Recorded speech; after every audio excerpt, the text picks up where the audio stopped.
this if anybody did get one.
Sauk Village committee meeting is now called to order. Madam Clerk, please call the roll. Here. Douglas. Hanks. Myers. Williams. All right, thank you. Good evening, everyone. Good evening. Okay, before I start with our agenda, I'd just like to thank everyone for all of their hard work through this crisis that our village has been facing over the last couple of weeks. We have had a lot of people that came up out and volunteered and showed their support. So I just want to take a few minutes to thank everyone. I mean, it shows that what we can do in a time of crisis, that we can all pull together to make sure that this thing works out for everyone. So I just want to thank everybody, and certainly want to thank you for being patient with us through this crisis. And I want to say that we will get through it. So I certainly want to thank the attorney firm who has been working diligent, Bud Mason with RCAP, Chief Fox with the police department, Chief Stockbreaker with the fire department, Kevin Weller with our public works department and water department. Certainly all our elected officials that have been stepping up, helping us very much. Certainly we want to thank all of you, our village manager, Henrietta Attorney, and the attorney, and all of our employees, everybody that has been stepping up and been pulling together. So our volunteers, we cannot thank you enough, because you didn't have to do this. You stepped up when we called for you. You helped out. Everybody took a part of the rope and kept pulling until we pretty much got ourselves out of this situation. So again, I want to thank everybody for helping us. And one, I have to thank Bernie Brewer Houston, because when I asked her about stepping up with the volunteer part, I mean, she has really been working very hard. Every day, those of you have been coming by seeing her there every day. So certainly want to thank you, Bernice. In fact, stand up, Bernice.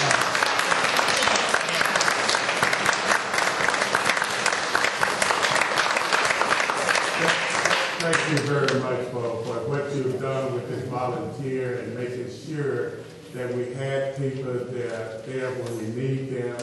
And anytime that we were calling, you were calling people, they were coming to help us in our time of need. Thank you very much, and I'm very happy to have you on my team. Thank you very much. Thank everyone. So at this time, with nothing else said, I will Thank you, Mayor, and I echo those things. I've been working and getting to know a lot of people in Sauk Village. Mayor, we wanted to keep the agenda to the most important thing that we have going on is our water issue as well as our finances. And so the audit, as trustee to my right, has been championed for a long time. We have an update, and we have Mr. Steve Soto from Theobald and Associates here, who has brought in and can give us an update on the audit for 2010 and our audit for 2011, as we're trying to come to conclusion with the audit on both. And I'll turn it over to Steve Soto from Theobald and Associates. Thank you. Currently, as you know, currently,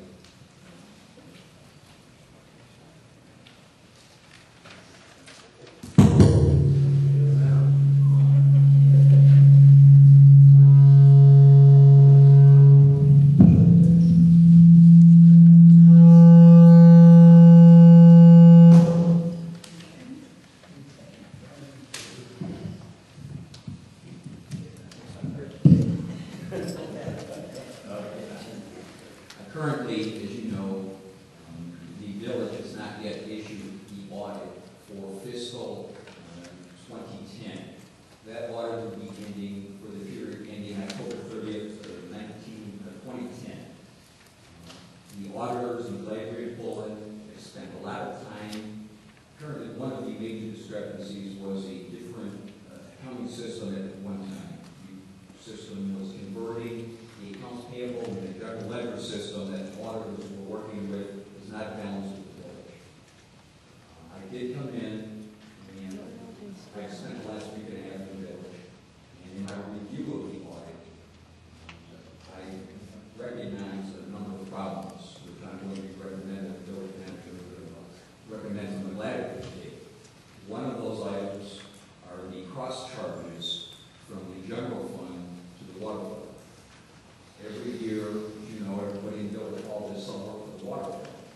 If the Mohan doing reconciliations or the clerical work, and in the past several years, the trend has been approximately $280,000 to $300,000 a year that would be charged from the general fund to the water fund for those services. You all have a preliminary audit report or you receive it. And it currently reflects a general fund deficit of approximately $1.8 million. With that period of 18 months, the cross charge from the general fund should be approximately $450,000 to $500,000, which would reduce the general fund deficit. One of the other recommendations I have made, and I tried calling Wilson store yesterday, and I might have been able to talk to the attorney, is the sales tax utility fund, which trying to determine why it was created and what those funds are for. Apparently, they're just accumulating, which I would recommend this would be a golden opportunity to roll those in to the general fund to again reduce that deficit from $1.8 million between the cross charge for the water fund and the sales tax utility fund, the deficit in half. Now, I believe, and I can almost guarantee, that we will have on your desk before the end of August the fiscal 10 audit report. In all that work that they've done, and the balancing that they've done, and the work that all the bank reconciliations are current, accounts payable is being posted correctly, things are flowing through the accounting system like they should be. The next audit, if we get out the fiscal 2010 audit this month, we should be able to, by November, get out the fiscal 2011 audit. I think Mohan might need a little help. Theobald and Associates is available to provide some of that work paper support and get some of these things done, but it's really essential that we get these audits out timely. And Steve, forgive me, trustees. Mohan was supposed to be here today. However, he called in sick. He was traveling overseas and called in sick. However, one of the key points that we're having, trying to get our financial house in order, is the delay in the audits, as we know. So this audit that we have now, that we should have at the end of the month, and I know some of the trustees have found the gentleman Mike Zagon here from the auditing firm. He's actually in the back office right now finishing up some things, dotting all the I's, crossing the T's, so that we can get this audit done and then quickly go into the next audit so that we can get caught up. And after that next audit, Steve, correct me if I'm wrong, that we will be current with all of our audits. Yes. And it's really important work that Mike is doing right now that is reconciling all the accounts between what the auditors have and what the villages. The villages accounting systems don't completely balance, and they go at a time together. And then that's key for the next audit, the 2011 audit.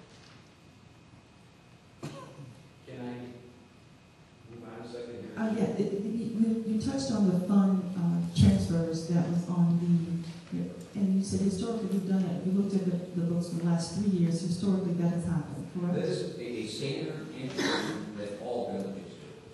Every village's general fund incurs expenses supporting the water system. And there was always a cross charge. And the village of Sauk Village is charged it every year. For some reason, that entry was not made in 2010. So before we close up the books, and I'm kind of glad we didn't close them up, that we can correct that now. Yes, and we had several meetings with the auditor about this issue. They are in agreement in reference to do that. We want to bring that to your attention. And again, I will say, what is the final number? Because that 2010 will have a deficit. But the deficit, if we make those corrections, would be approximately what, Steve? Approximately 800,000. 800 instead of the million what? $1,000,008. The $1,000,008. So it's really going to help us in a better standing and close that year, 2010 year, in a better financial status than we are right now. And we're able to do that, and we can close it up, and this can be quite quickly, so we can be able to do that. The big question of the South Suburban Museum, do you have a question, Trustee? I'm sorry. Yes, just wanted to ask you, you're saying the 2010, if we, okay, that's gone. That money is gone now. So you're talking about back? I'm talking about correcting the financial statements. Okay. What I have to give a bank when I want to get a loan. Okay, but at that time, we were X amount of money in deficit, correct? Not necessarily. And the village has a commingled cash fund. So when I go out for a loan, I'm going out for a water fund loan. I've got a fund statement there.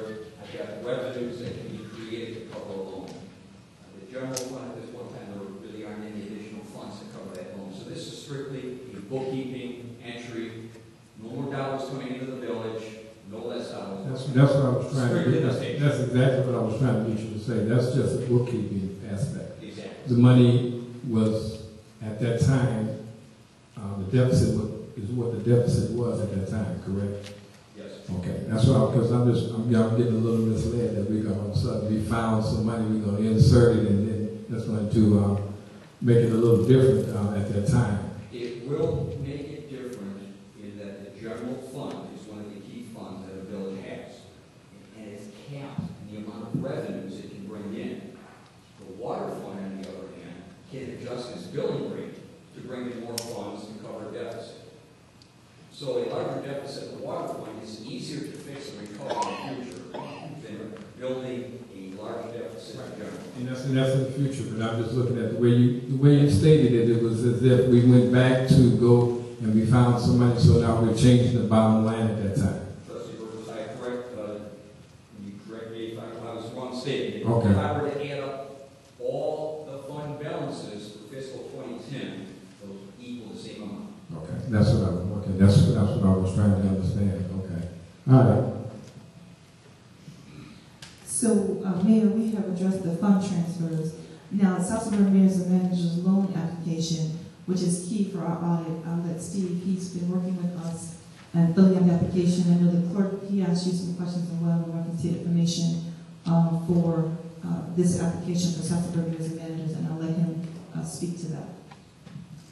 with the water prices, I was called in quickly to see if I could help the village get the loan application out to SM, South Suburban Mayors Association. So rather than complete the whole application, we did a draft of it and submitted it to the South Suburban Mayors Association, which submitted it to Fifth Third Bank, who has a letter of credit covering the funds that are available for loans. They came back to us just the other day, and I have a conference call with them tomorrow to discuss it. But their issues were, your audits are late, which is key now, which is why I've been pushing, and which is why Mike was locked in that closet to fix the books, and we get the audit out at the end of the month. But the other key is moving quickly forward to fiscal 2011, because that's due also at this point in time.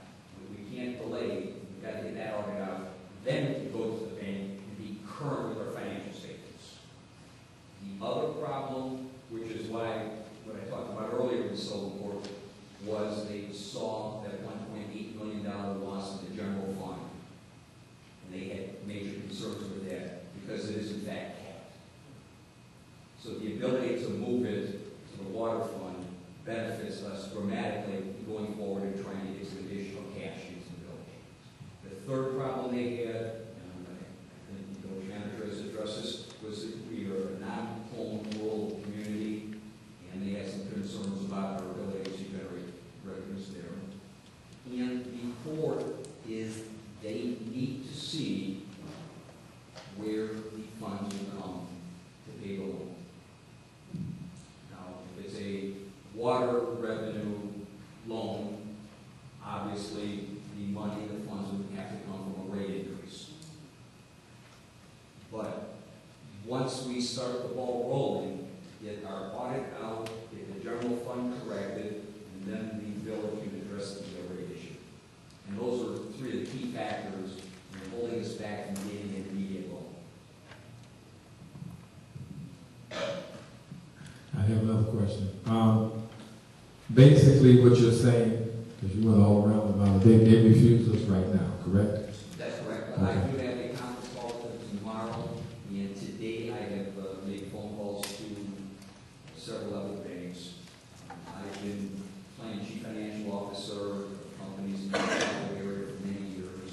Was village treasurer for the village board for 8 years. And I have worked with Wells Fargo, MD Financial, Fifth Third, First Mayor Missouri Crescent right now, in addition to working with the Illinois EPA. The reason why I'm asking, we have outstanding debts now that we have that's occurred because of the water. So that's something that's going to be, I don't know how IEPA, I don't know about their loan, that they offer to give us a low interest loan. I don't know how that's progressing. Sure. The low interest loan is, as far as I would read it, it's, I think it might be closed already for fiscal 2012. So we would be applying for a loan for fiscal 2013. We still need some kind of bridge loan, construction loan, or something to cover the immediate need that we have.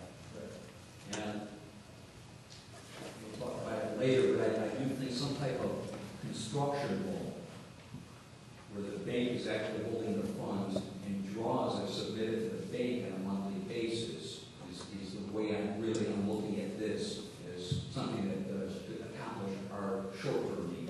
Okay. Last question. As far as you're part of the above, our bond rating, will it change with this audit, or we have to reapply? I know that. So that's going to let us know what type of loans and what type of interest rate that we'll get when we do get these loans, because our bond rating will be something right now it's suspended. Do you see us coming out of this after all these things are taken care of? Once we have the 2 audits in our pocket and a rate increase in the water fund to cover the loans, we should be fine. Okay. Also, the loan from the Illinois EPA is not tied into Moody's. They've got a set interest. Correct. That's where we want to go for the big Right. bucks.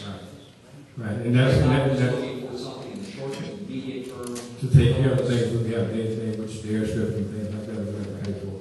But you're right, for the $7 million for the infrastructure, yes, we have to go to a larger, probably have, I guess, one of the bond companies, or we have to have a rating. No, I think that those are funds that are available through the Illinois EPA. Okay. I think that's what we want to push. Okay. It's 2.375% interest, I believe, right Okay. now. Yeah. And they have, now they have a limited amount of funds available. But I think with the critical nature of where we are, I think we can butt our way to the front of the line. We're pretty close to it. Okay. And I think that's 2013 starts already. It's not, it's right now, so we can reapply now. Correct. Okay. Steve, once we reapply for that 2013 Yes. low interest loan, what will be the interest rate of that loan? That's 2.375. Okay, I'm gonna go back. Now, that's 2.375 today. Who knows what it will be when they set it for next year? But it is a low interest loan. Actually, there was a computation on there at almost 50%. There's a computation that we've done, but it'll be less than 3%. Have you, that's what I'm just asking, it's less than 3%, so we're gonna go further than 3%, correct? That's We're gonna go higher than that. Okay, let me go back a little bit. You're talking about, you made a statement, and I don't know if I'm off the subject here, but you made a statement that says that our general account is a commingled account. The cash. What account is it commingled with?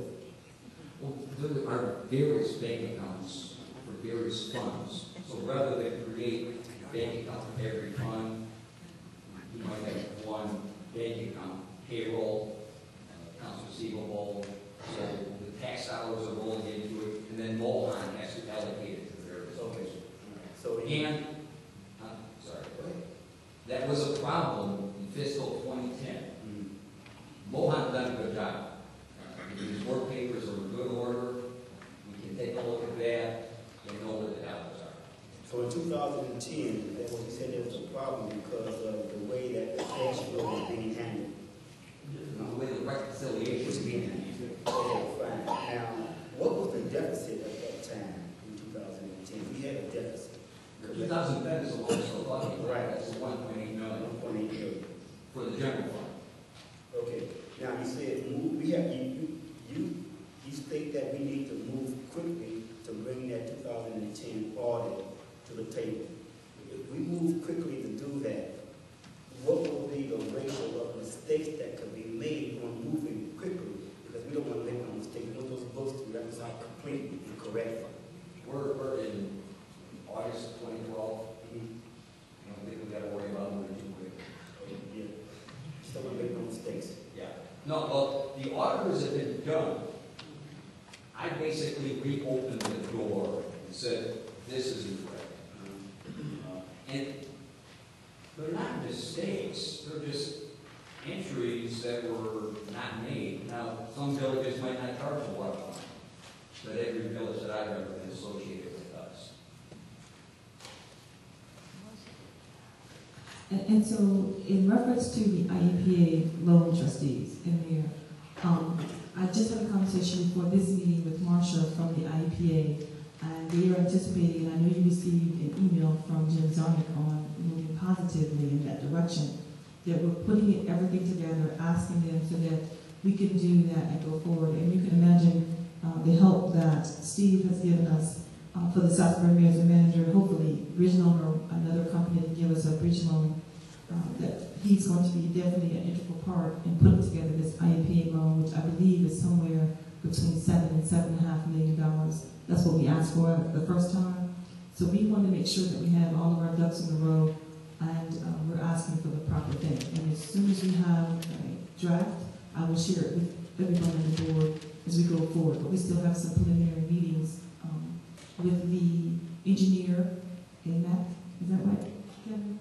AMAC, the engineering firm that the state has gotten us the rental airstrippers, but we still have those costs that we're putting together. But to keep on the agenda, Steve touched on the escrow account for the water project. And so this bridge loan that we're calling it would need to be applied for. Hopefully we can get the funds, and then that would be put in a special account separate from our general fund, and that would be something that they would draw down. It would give assurances to the AG, the Attorney General's office, as well as the IPA, that we have the funds available. Those funds are there. There would be a third-party kind of administrator to say that everything's done. And then accounting-wise, Steve, you can talk about how that would work out best for us to show later on the books of how that's done in case we're able to recoup those costs. Well, actually, the thing might be the cleanest method to do it is a construction loan type, where the money is held by the bank. So if we get approval from Fifth Third for $1.5 million, we, as somebody in the village, could then submit a monthly claim, cut these checks. So the dollars are staying in the bank. We would submit monthly claims for engineer bills, water bills, whatever it might be, and it never crosses our hands. We're telling the bank what to do, the bank cuts the checks, we can do the accounting of it, but then we're clean, we've not commingled any funds, and there's a good, clean record of what we paid on a monthly basis. I'm hearing a lot of, we can go get money, we can get this. I want to hear how we can pay this back, and where we're going to get the money from. When you borrow something, you have to have some type of collateral or something. I mean, it sounds good that we're going to get money from so-and-so, we make it, but what plan do we have, or what do we have in process to pay this money back to show? You just got to tell us that we were refused because we couldn't show how we could pay the money back. That was at a higher level. Now we're talking about a bridge loan, okay, so it's a lower level, but still, in all, we're at a deficit now. What plan is there in the works to repay these loans, to show these institutions that we have the money, or that we're trying to get the money to pay these loans back? Before I would submit or apply for another loan, I would have to submit something to this board, and I would lay out what water rate increases I would need to A, cover the immediate need for the next 6 months, and then B, what rate I might need in 6 months when we take the next step. And then ideally, what rate I need to cover my $7.5 million. I don't know that I want to issue that today, but before I go to a bank for a loan, I will come before this board and say, this is the rate increase I need to cover our immediate needs for this next 6 months. That's good, thank you, because I was just kind of, we were talking about bringing money in, and just wanted to make sure that it's going to cost us for these projects. It's not going to be something that the village has money on hand. As we can see right now, we're already in a deficit. So I just wanted to, for you to reiterate that particular aspect of it, to let people know that it will be a rate increase, maybe steps, however you want to do it, but all in all, the money is not there. We have to generate the money. The only way you can generate the money is by increases or whatever. The water fund is currently running at a deficit. I mean, you're not charging enough today for the expenses going through the water fund. Okay. You might be covering the immediate cash needs, but you're not covering the depreciation of that equipment. That are assets that need to be replaced, and those funds should be accumulated to do that. Okay. I just wanted you to make that kind of clear, that's all. Because it sounds good, it sounds we're going to... You have to pay for it. And you don't. I just wanted that to be said. But I will say, I would think that my proposal would be to do it in steps, because I can tell you what I need for the next 6 months. Right. Between now and the next 6 months, I'm not sure what kind of grants are going to be available to you. I'm not sure what kind of interest rate you'll be charged, or what the total project cost will be. Absolutely.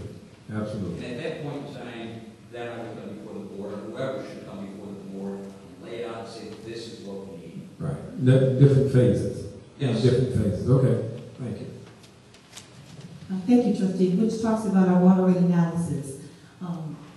Depending on what the construction cost is going to cost, as we are getting those numbers together, as we are getting together what the interest rates will be and what we can fund, we need to do a water rate analysis to be able to say what the rate increase should be and how we can financially say why we did what we did in reference to the recommendation for that.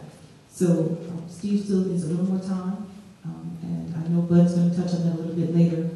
He's had an opportunity to take some suggestions and may have some rough ideas, because I know everybody out there wants to know how much we're talking about. But those are things that we need to do in reference to that. And I don't think Steve's recommendation was not the 1037 that was proposed before. That number was not what you were proposing, the $10.37. That's correct. The Illinois EPA and the engineering firms installing these machines have not even told us what the monthly rental is going to be. It's hard to set your rate if you don't know what your darn expenses are. You know, I heard a figure originally of about $24,000 to $25,000 a month. If I were to just jump on covering that, it's approximately a 25% rate increase, 90 cents per 1,000 gallon, and that would just cover that portion.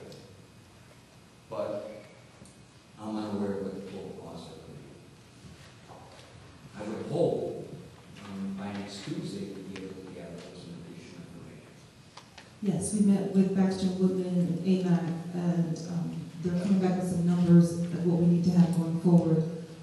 Just as a reminder to the trustees, August 21st, according to the AG's office, Sauk Village will become responsible for this entire project financially as well as engineering-wise, the 21st, even though Kevin did inform me today that we are now providing the diesel fuel for the generator that's there, and so we're able to get the special panel installed for the common work that has to be done.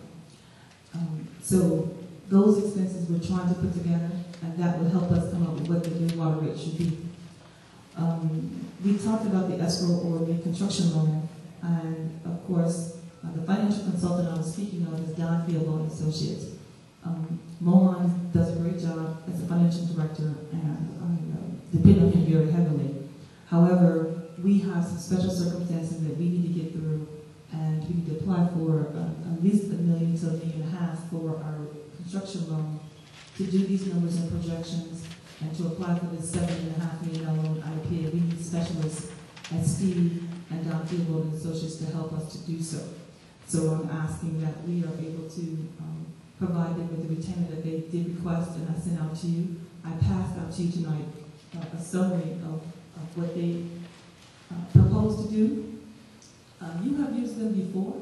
I think Mike Bernecki, since I've been manager, we used it for Mike Bernecki to help us train for the payroll and to take care of some other issues. And I think before they used Don Theobald and Associates in reference to reconciling some of the checks accounts. So you have a history with them, and I think they're a good association, so we're hoping that we can get that approved at the next city council meeting. Steve's going to stay around for a little while longer, so don't go anywhere yet, Steve. I read your perspectives that they didn't say anything about the loan application. I just wanted to know what specifically we are going to do as far as the loans. No, for us. For us, as far as for Sauk Village. I have already completed the loan application to the South Suburban Mayors Association. I have a conference call with them tomorrow morning.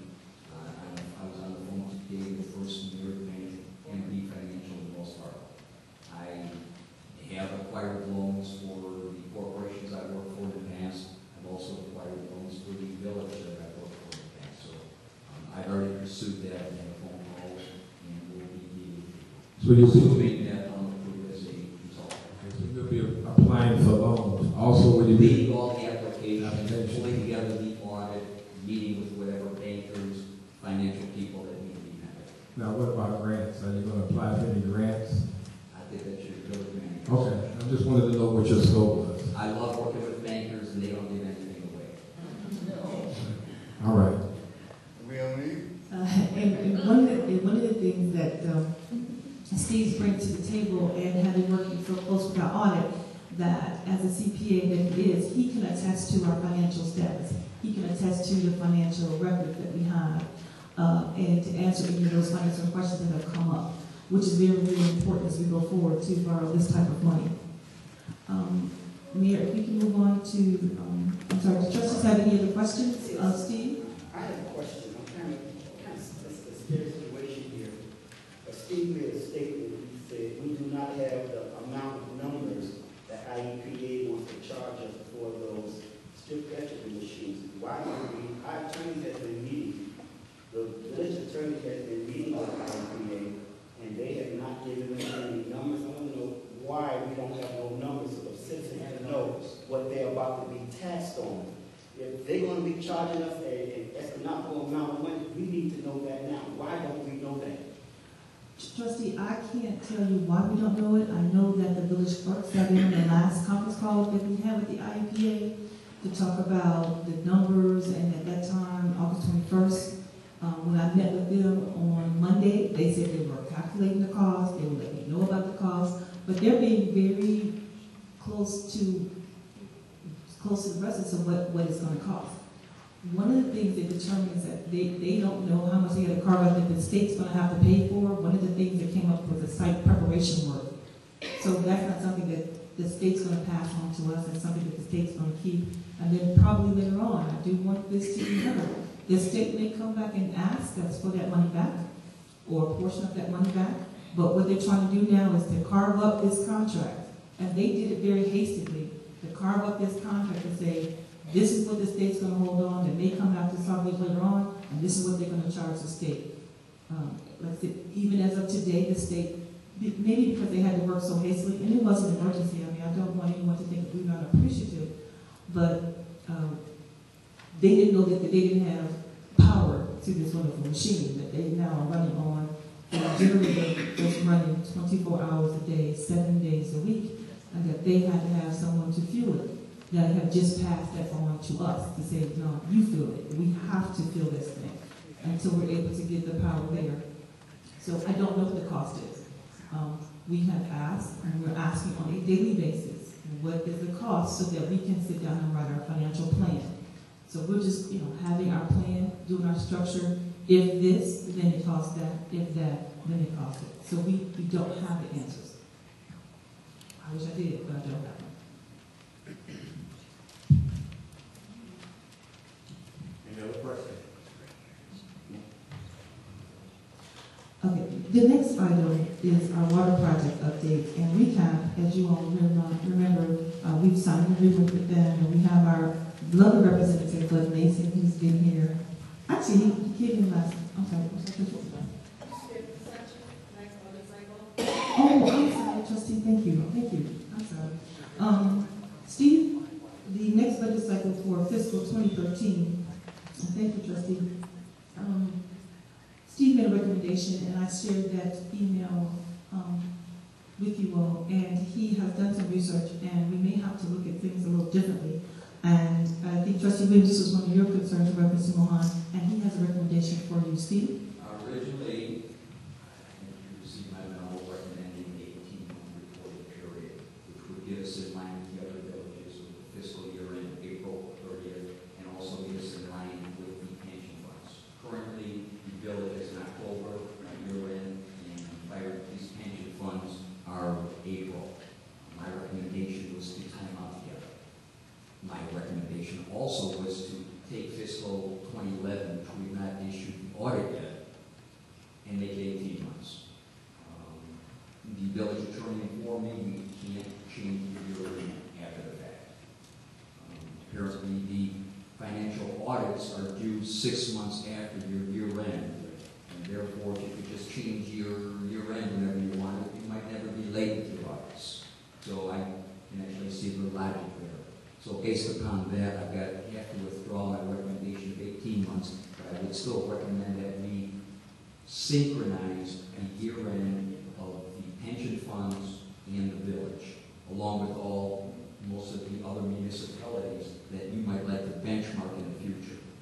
April 30th is a standard year end for municipalities. We talked about before how we started with an 18-month, and then we went to 12, and we talked about going to a 6, because that was synchronized April 30th. That's what I would recommend. Okay. And so, with us being back on record, and just for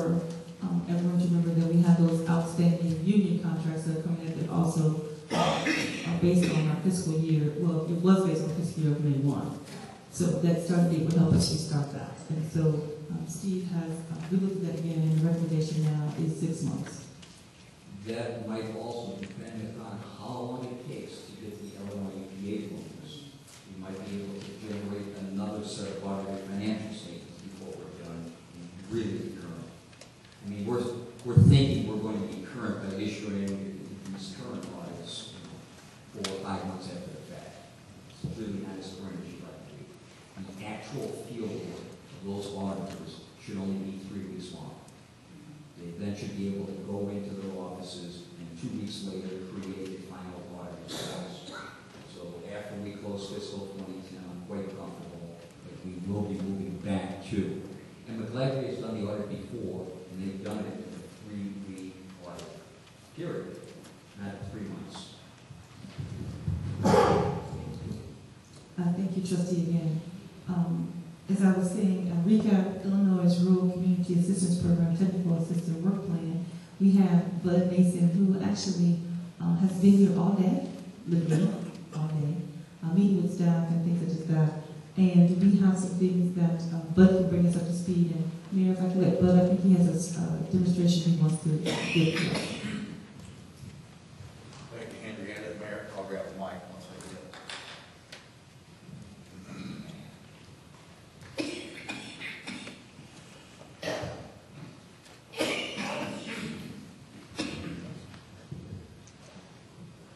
All right, position this.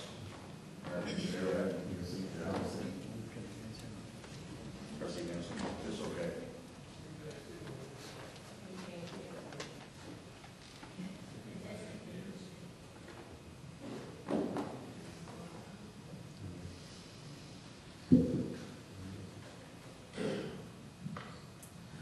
We just want to remind everybody that RECAP is a grant that we were able to receive from Congressman Jackson's office, and so his services are part of that grant, which is one of the things that we will be able to put a dollar value to.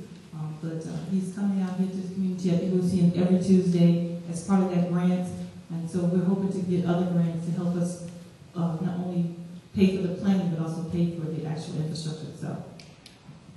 Thank you. Can everybody hear me like this? Okay, what we're going to discuss tonight is kind of a project development. The first step is, where are we now? Okay, we're going to talk about where we're at now. We're going to discuss where we want to be, where the ultimate goal on this trip is. Next stage.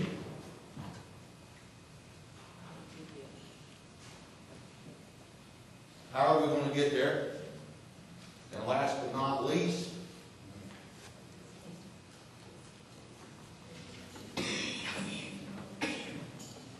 with what? And I think a lot of the questions is also quiet with Steve's part, but I think we're probably going to have some more questions on this. Please feel free. This all builds on itself. Have questions? Flag me down. Okay.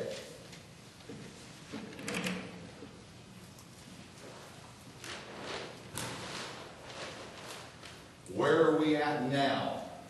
Okay. These figures that I'm looking at are from 11/1/2011 to 6/30/2012. That's this current fiscal year. Okay. I'm going to be dealing with monthly averages because that gets away of the peaks and the valleys with different things we're going to be talking about. Okay. The first thing, gallons pumped. Okay. This is the water down at the plant. It's brought up out of the ground, run through your treatment system, through the treatment process, and put in the system. On average, since beginning in November, you guys are putting in 36 million gallons a month. Okay? It goes out into the system, goes to the fire hydrants, goes through the meters, goes to all the end users.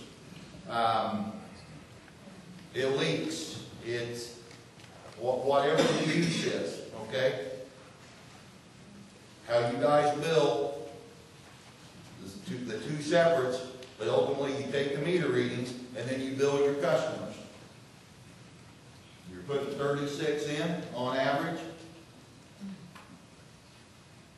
You're currently billing for 18. Now, there has been major strides made since January. That pumpage has dropped quite a bit. I like to look at averages though, okay?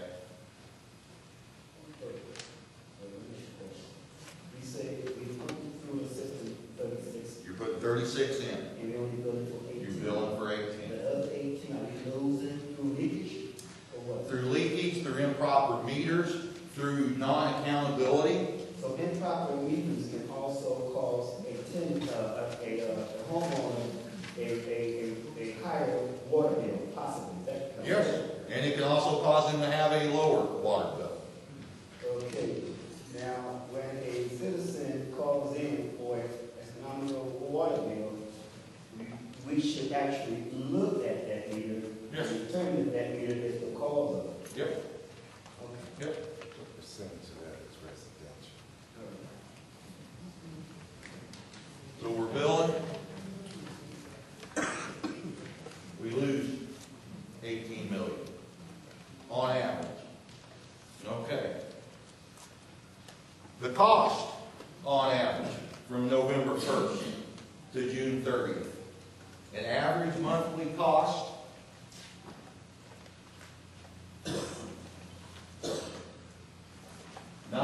$92,000 a month. Now, one of the things that we're looking into, what we need to decide what of that is normal operations and maintenance, and what of this number since November is actual project related. We kind of need to park the waters a little bit to make sure we're not doing apples and oranges as far as your operation. But as of right now, you're on averaging 92,000. On average, you are billing, make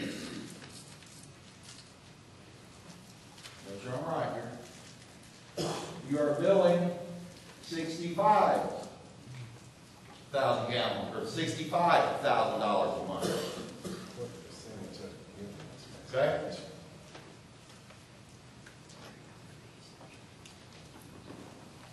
Okay, billing is one thing.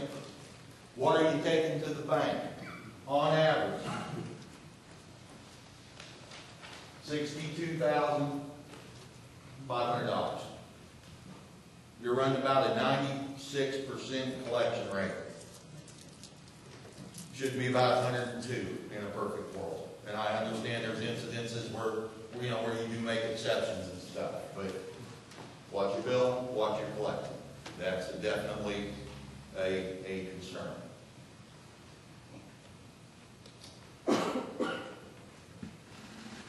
Okay. Now we won't figure cost per thousand, okay? You guys are currently charging for these gallons pumped. I'm filling my paper up real quick.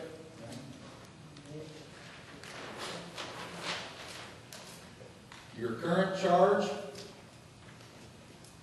per 1,000 is $3.50. Okay? When we do the math, when we take the 18 million bill by the 92,000, we come up, let's see, gallons billed to dollars spent, we're looking at $5.13 a thousand. Okay? Right off the bat, you're down $1.63. Okay so far? I think it per thousand, yes, yeah, per thousand.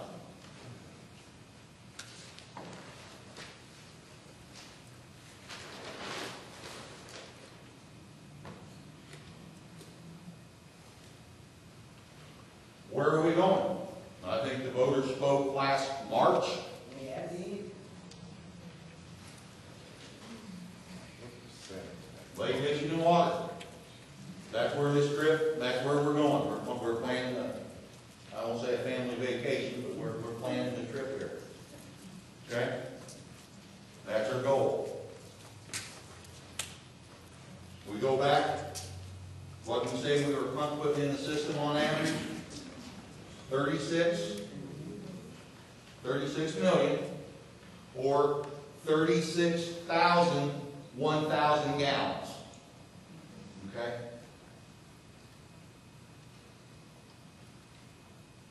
That 1,000 gallons is those extra 3 zeros, and that helps when we start doing the math. Okay? We're pumping in, currently into the system, 36 million gallons. I'm going to not discuss the cost of running the connection to Chicago Heights, or I believe that's where it was going. I'm not discussing the engineering, the design, the construction of running that line to Chicago Heights. We're just going to act like the Lake Michigan Water Ferry, just come in and sprinkle the angel dust, and we've got a pipeline connected, okay?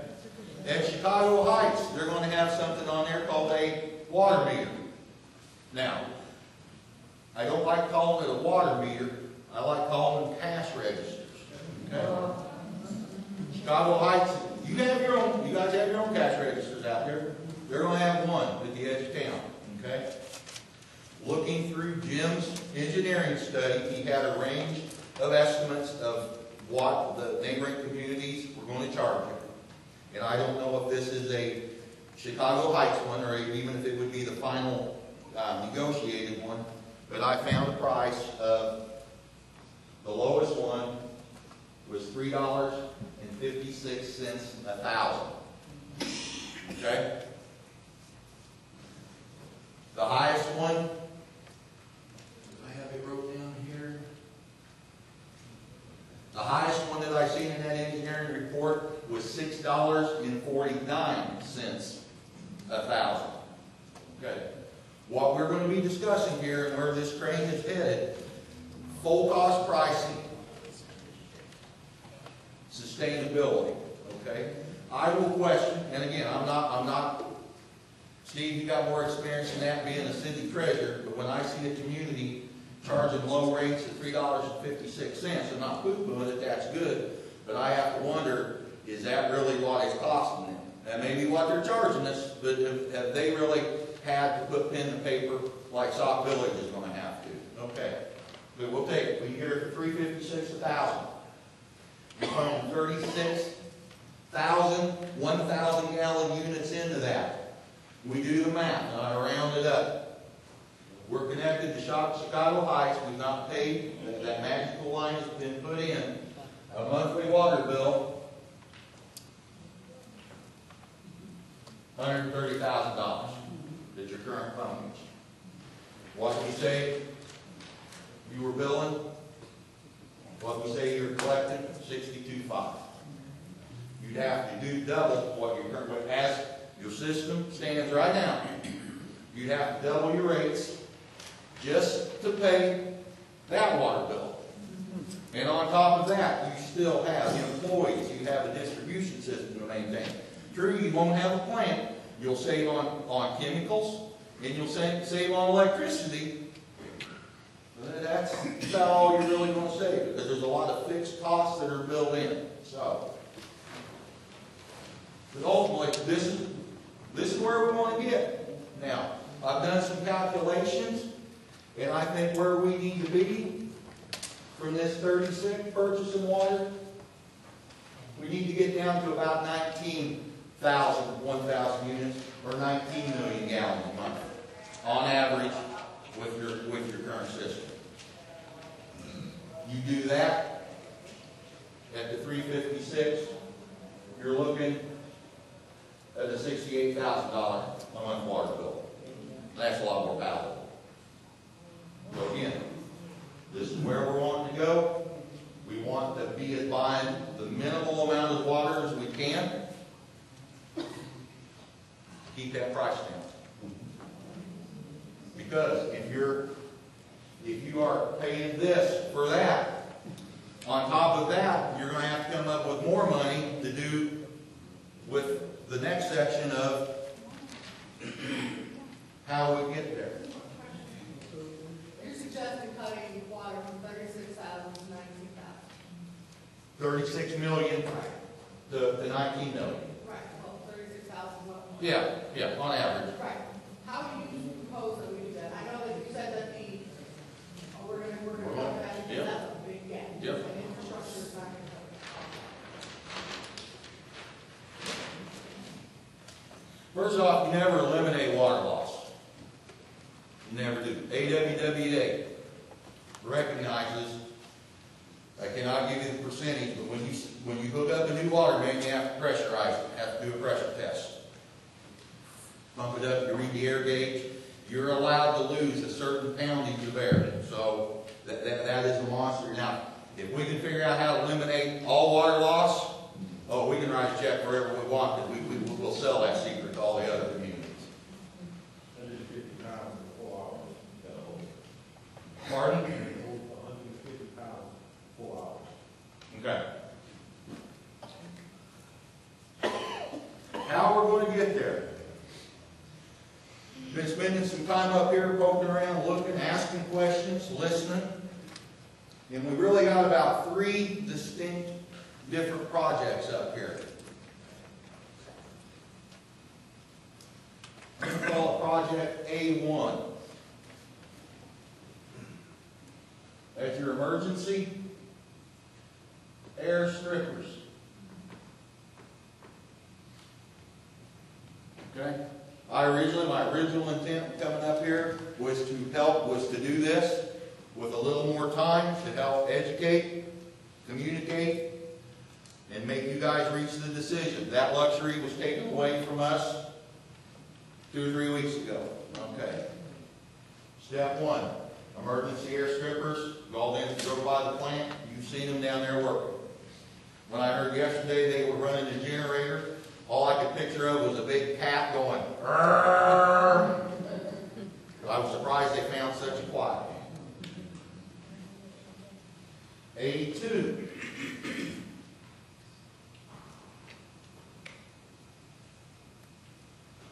Temporary air strippers.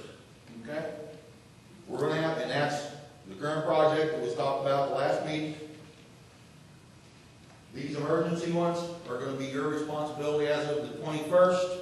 And then you guys have, the ball is rolling to get your own temporary ones brought in until such time as we make the interconnection. Okay. As we're looking, okay. What this corrects, you guys have a public health issue with your water. Okay. These air strippers are going to take care of that. Okay? The public health issue is the vinyl chloride. You can't see it, you can't taste it. The tests show it's there. Okay? Public health. The next issue you have is a water quality. No, it's all a problem. Let's don't sugarcoat it. You have a water quality problem. I've seen the jugs. I've seen it all. For the record, as a licensed water operator in this great state of Illinois, just because water is discolored or unpalatable, doesn't taste or smell good, that does not automatically mean that it's unsafe. And just because a glass of water is cool and clear, smells good, that does not make it in itself safe to drink. Okay. Now, your quality problem is the discoloration. And I confirm with my audience the hydrogen sulfide problem. Is there an odor to the water? Okay. The rotten egg. Okay, that basically comes, you guys are on the deep aquifers, and that is, That is part of the package. When you go to them aquifers, it's something a lot of towns deal with. Okay. These air strippers, you want to take care of your public health risk.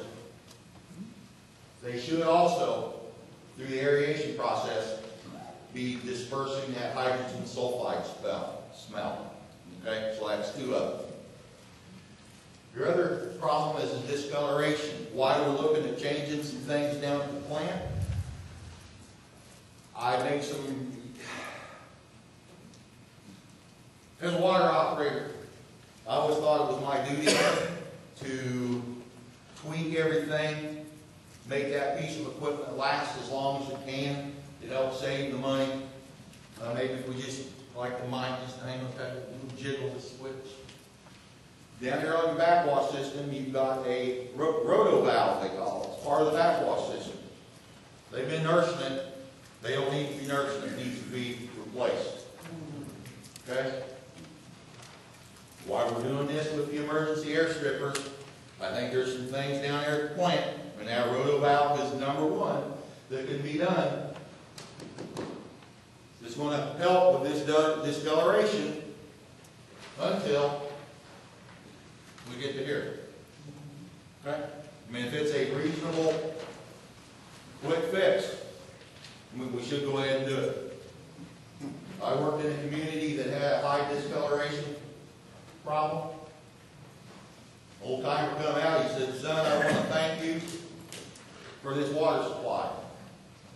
"Thank you, sir. I do my best, and I don't get too cocky." He said, "I'll never drink this water because I've seen what's come out of my tap. But because you fixed the iron problem, at least now my wife can do laundry." Okay? That was a huge win for that community and for me. Okay. We got this going on. Another recommendation is we're looking at the quality is, I can make, not ready to make actual recommendations. You got a plant down there, time restraints and limited personnel.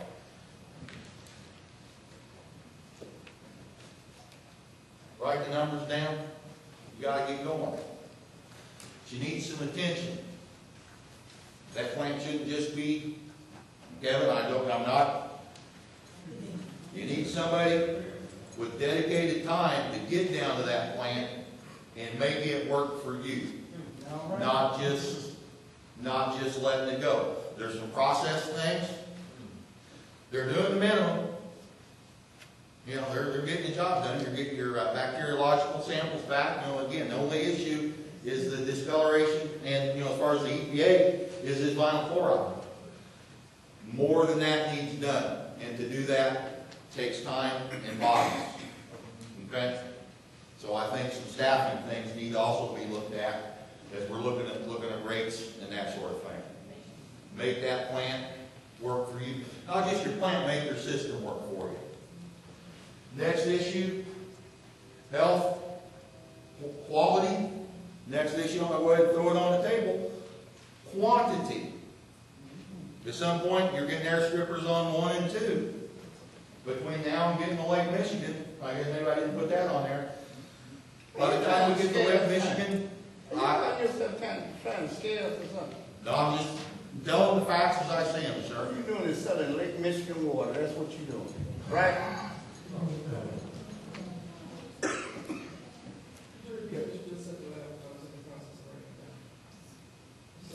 Oh, for quantity. At some point, before that final connection is made to Lake Michigan, because you don't just do it, you know, everything's got to be ready.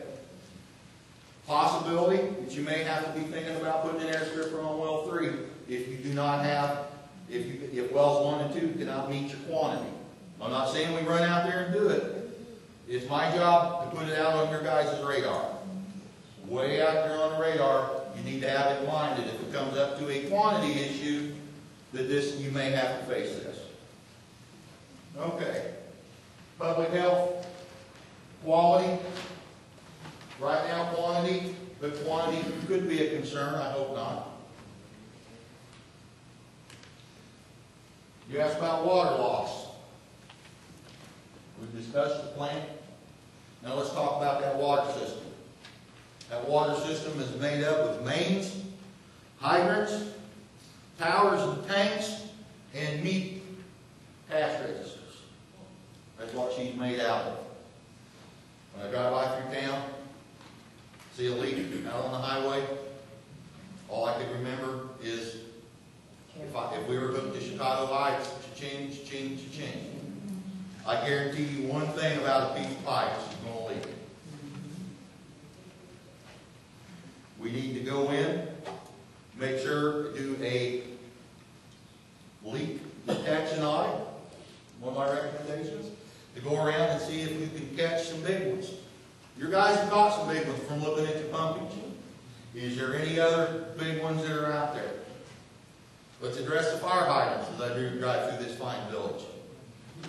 Again, while you're looking at obtaining money, let's address all the needs. Let's don't do this just piecemeal. Let's look at your meters, cash registers. Let's look at your tower and tanks. Your public works staff, they tell you the stats of what needs done.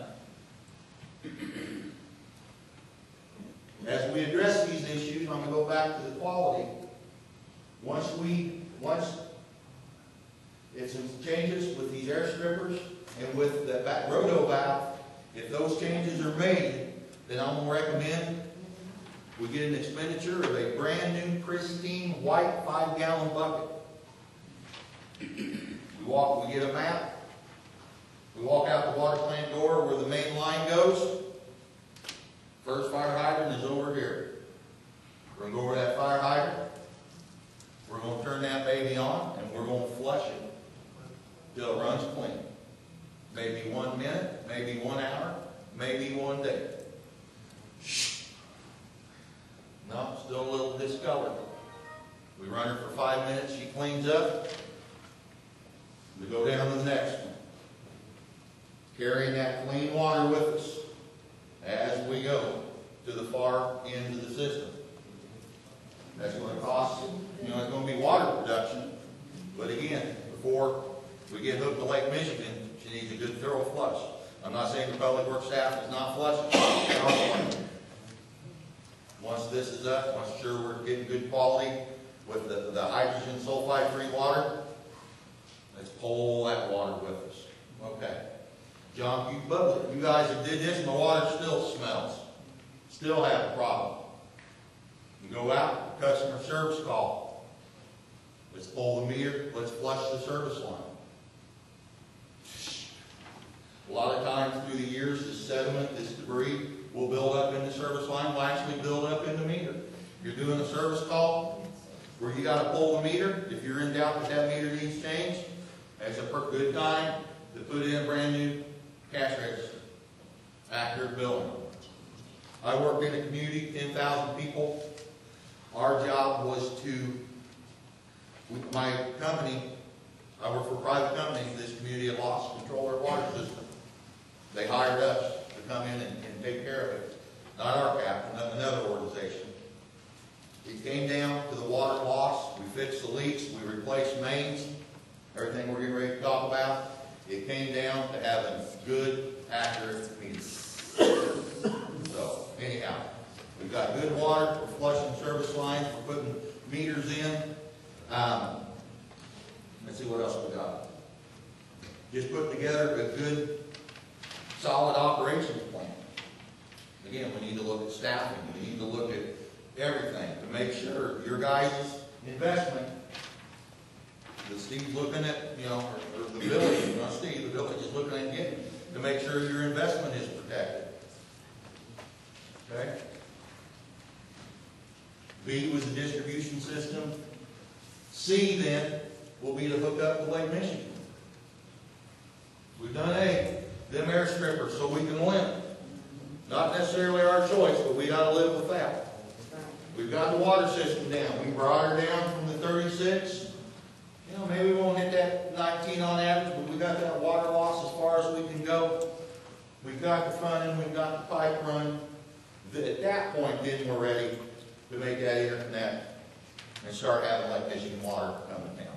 My biggest concern is if your distribution system's not ready, you guys will be paying dearly for it. Another thing with this, you need to focus your resources.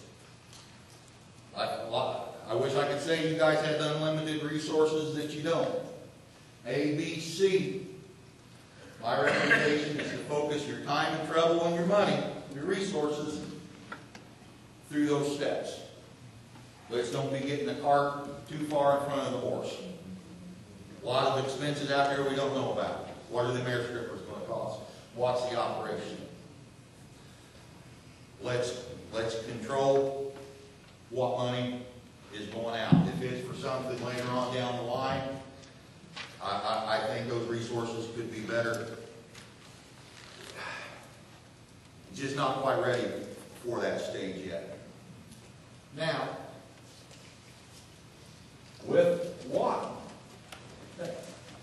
This first one is specific to Sauk Village, but don't jump on me just yet. I go all over the state developing projects. I work with the funders. I got a list. Had to put two together, but I got some phone numbers I'm going to give you for some people. Okay. Rule of thumb by the funders. And I think it was in one of the EPA letters, at 1.52% of your median household income. The median household income for Sauk Village, according to the 2000 census, is $51,980. I live in the world, I got one foot in the world of bureaucracy. Okay? It doesn't matter. I mean, what matters is all this is a process. Through their process for the 2010 census. That's what it is. And that's a hard one to budge. Okay? But again, not really. I'm giving you a scenario that I go through. Your target rate. In our cap target rate, we don't like going to 2%, but let's keep it simple at 1.5. You take the 51,908, you multiply that by 1.5%, you divide that by 12. My rule of thumb that I work with every day, in the eyes of the process of the funders, for a 5,000 gallon water bill, you guys are looking at a range of $65 a month. Okay? Again, that's a rule of thumb that we look. Yeah, this is not garbage, this is not sewer, this is water only.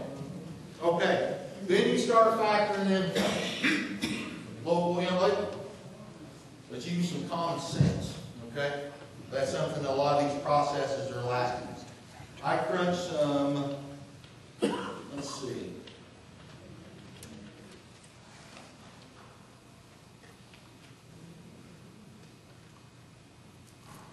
$65 a month. Let's do this backwards. Again, I'm not making this recommendation, but I'm showing you what the funding agencies look at. So for that, to get to that 65, you divide that by 1,000 gallons.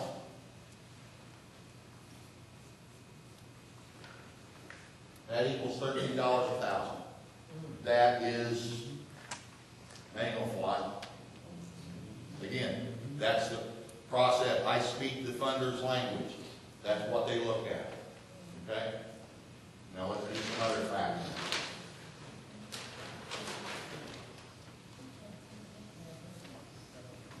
You guys are currently paying $3.50 a thousand. So an average bill, and there is no, what the average home has 1.5 cars. Well, I'd like to see how you drive half a car. Okay. This is for 5,000 gallons. Water only.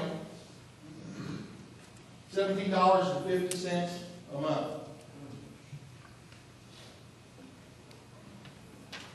$0.58 a day. Okay? I went back and did my calculations for 1.5%. I put it at 1% of your median household income. I did the math backwards. puts a rate at about $8.50 a thousand. An average water only bill a month, $42.50. That breaks it out to $1.42 a day. Okay. I work for an old American. Guy come in, rattle about his water bill, about $28. He run a little grocery store. I need 2 packs of smokes. Here's my big Slurpee drink, and I need $20 worth of lottery tickets. Yeah, won't complain about this water bill. You know what, kid? You come in here every day. You buy $20 worth of lottery tickets. You buy your big Slurpee drink. That water is costing you, in this case, you know, where you're currently at, it's costing you guys 58 cents a day for 5,000 gallons. Let's start putting it in perspective. The first thing you have to do when you pry into this world, you gotta have air. What's the next thing you gotta have? Water. Okay. Now, talking with Steve, let's look at some different steps. We've already showed that 350 is not really covering your normal operations. Okay? We can back out some of the construction expenses, some of the design costs, but as we back that out, I can push in a whole lot more operational needs to help fill that gap. Okay? So let's take a look at 550. I like round numbers. At $5.50 for a 5,000 gallon bill, you'd be looking at $27.50. A 92 cent a day increase. At $7.50, you're looking at $37.50. And $1.25 a day. Okay, I got figured as I was getting ready to come here. Bud, what do you pay? Where I live, I have to pay $45 a thousand for 1,000 gallons of water. And it's true. I live in the country. I got an old brick well.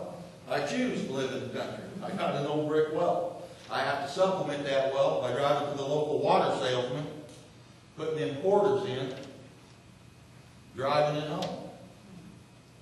I buy about 1,000 gallons a month, and that's about 40. I did the math. It's $45. Count my time and my trouble. Okay. We are seeing with our cap.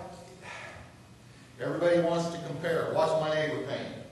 What's Fort Heights paying? What's Chicago Heights paying? What's okay? It's apples and oranges. Every community is unique. Each community has unique responsibilities, expenses that are to them. Basically, with what the funders, all the funders are wanting to see on this loan, I think you asked the question, I am marrying another community. But I don't understand it. How can we borrow money? We have no equity. You know, we have no property. We have nothing to lien. Mayor, they're loaning the money to you for your revenue stream. Okay? First recommendation, get that audit. Get both of them. You guys are on the right track there. Next thing, you need to show the funders that you're serious about it. Just doing my math, I haven't really dove into the details, not really my place. See real easily, $102. As we talk maybe for a 6-month period, not reevaluate, I'll automatically another 6 months. That's going to set you free. It all hinges right here. If you're not willing to show them that you're serious, not willing to develop the paper trail, it's going to be hard to get the funding. I like the idea that as this comes, I think it was discussed in another meeting, maybe a financial problem. Put that 350 now. Make sure we're dividing our expenses. Oh, yeah, go ahead. Dividing the expenses, but any surplus revenue at $2 a thousand needs to be kind of going into a construction project account. Also, be tracking to know what it's costing you to run your water department. And then that will help in determining what the final rate is. And if you're talking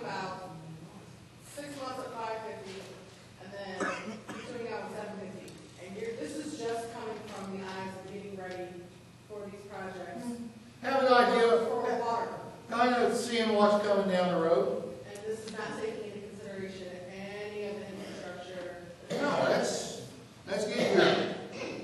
Kind of like me, I'm getting my reserves built up for winter. That's what we need to do. As the engineers come with cost estimates, if project costs, you build your reserve, let's put that money back, and then you can start seeing it when you have definite numbers, then you can go back and fluctuate. I guess my question is, we're talking about 550 at 6 months and then moving on to 750 to prepare. But we also talked about preparing by checking the meters that have pressures, updating those, because we know there's a problem with those. Looking at and updating before fixing our hydrants, because we know there's a problem with those. And we talked about, I'm sorry? No. And we talked about mains. Because we know we have a problem with water mains. We know that IDR won't give us any efficient water until we fix 20% of our water mains, because that's how bad our water mains are. And you talked about increased public works help, because we want to make sure that we have enough people to make sure that the water and the plant work across. So part of Everything that you said, a lot of that stuff, I'm deeming that in my brain as project costs. right. As project costs. So we're project costs. If we're talking about realistic numbers, trying to save up for these things, we're going to be saving up money on one end to make sure that we're getting ready for Lake Michigan Water and all these project costs that are coming up. But we also want to, infrastructure-wise, Your funders are going to be looking. We can show a list of invoices that we've been doing these things. Basically, that's, I don't want to say you're pre-spending loan money, but if you got some fat you're putting back, and if you can show them where you are making upgrades, changing these, putting this in, that it all looks good, whether it be in reserves or in nuts and bolts. I agree with that. I'm just worried about rates. The rates we're talking about passing on to residents and what we're going to do. In 6 months, we'll know. Have a good idea what that second step is. All I know is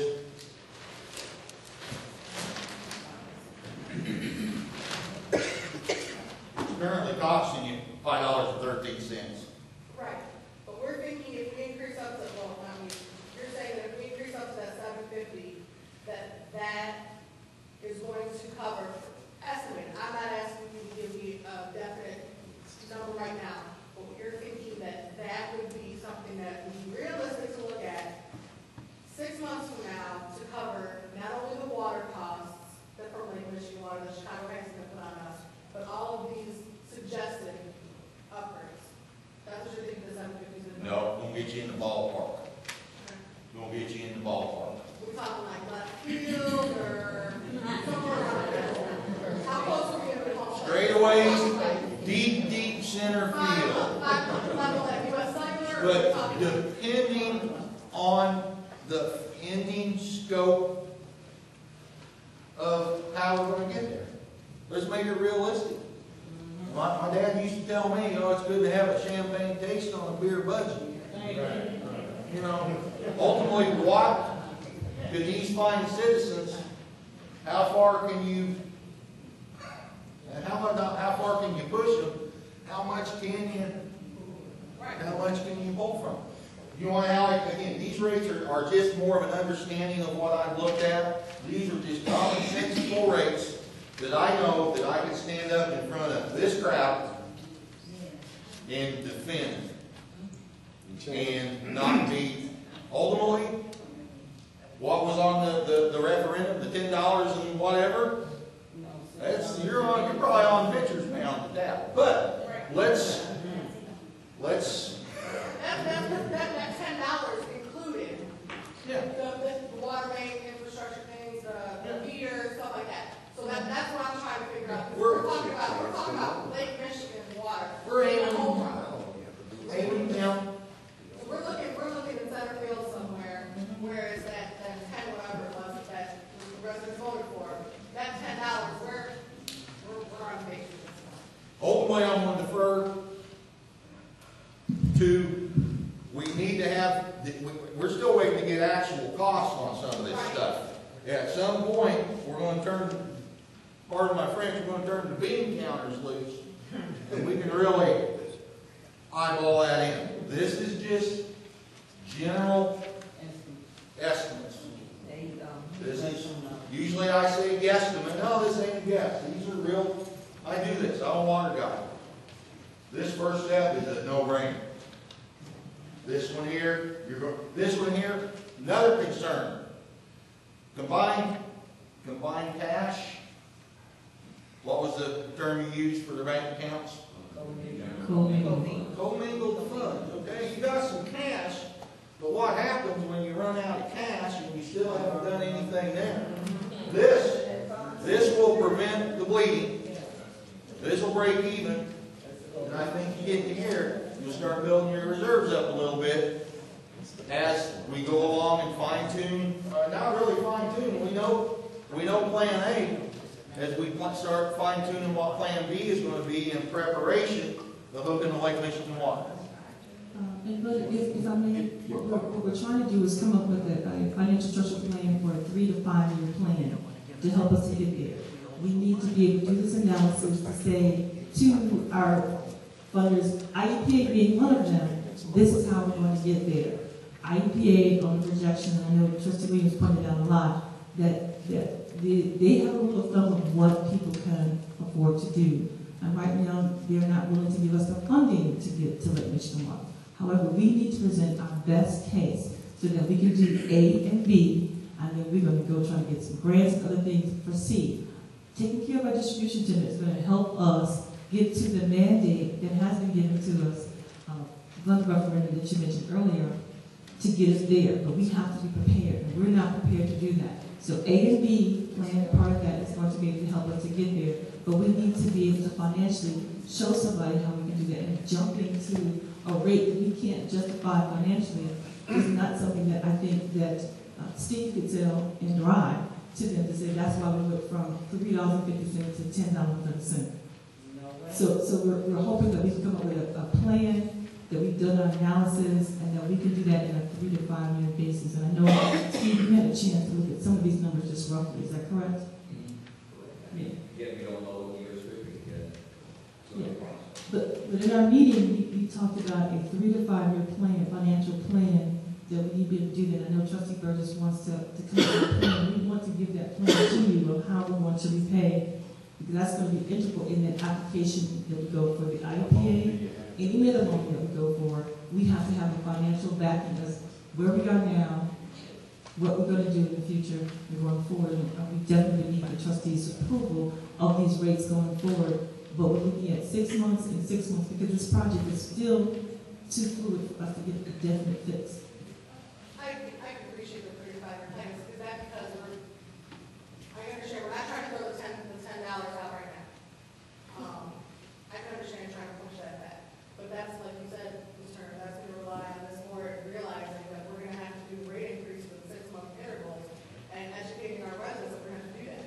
Because I bring your attention back to ordinance that we have that did 5% increases in water rates every year. And we had audience members who still reference that and say that was too much. What Mr. Mason's proposing, not more than 5%. Well, I think it's on the right track. I'm not saying that anything that you're saying is incorrect. What I'm saying is that we need to be able to, as you stated, justify it, and this board needs to be on the same page. One of the things I like to point out, I like bringing this cost per day. How many people in this room have a cell phone? What's your cell phone charge per month? What about cable TV?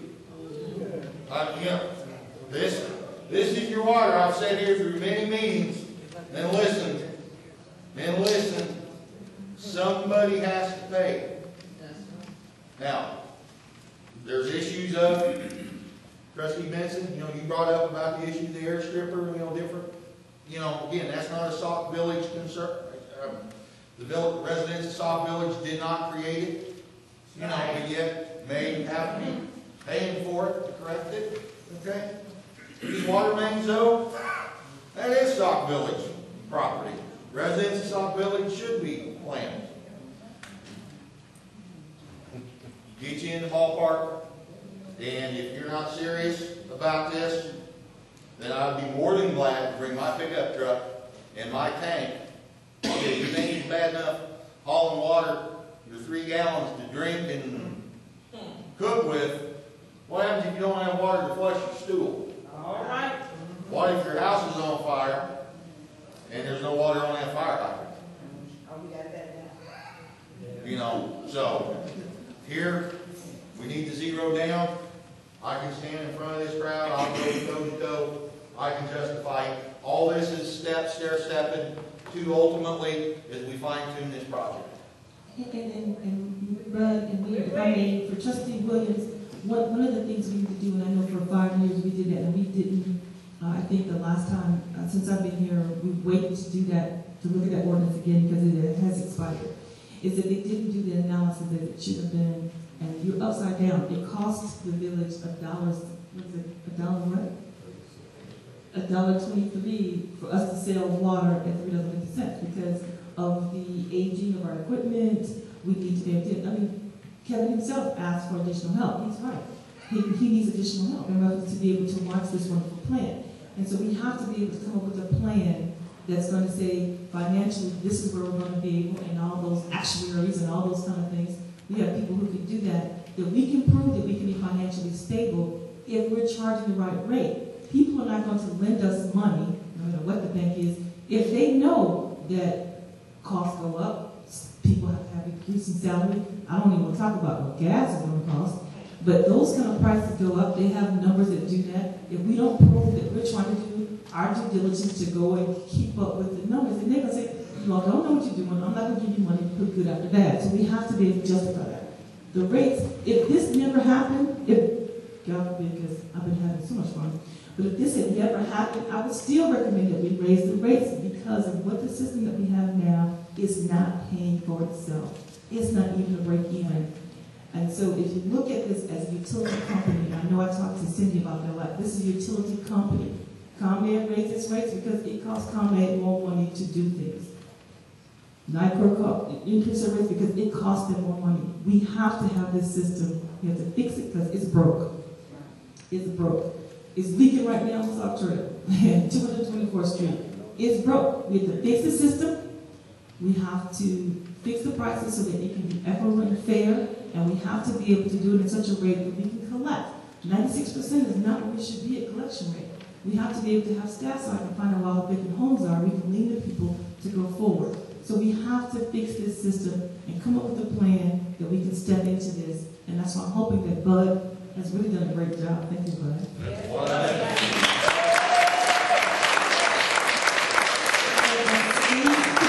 The numbers, he's a big guy, and Steve takes that as a compliment, by the way.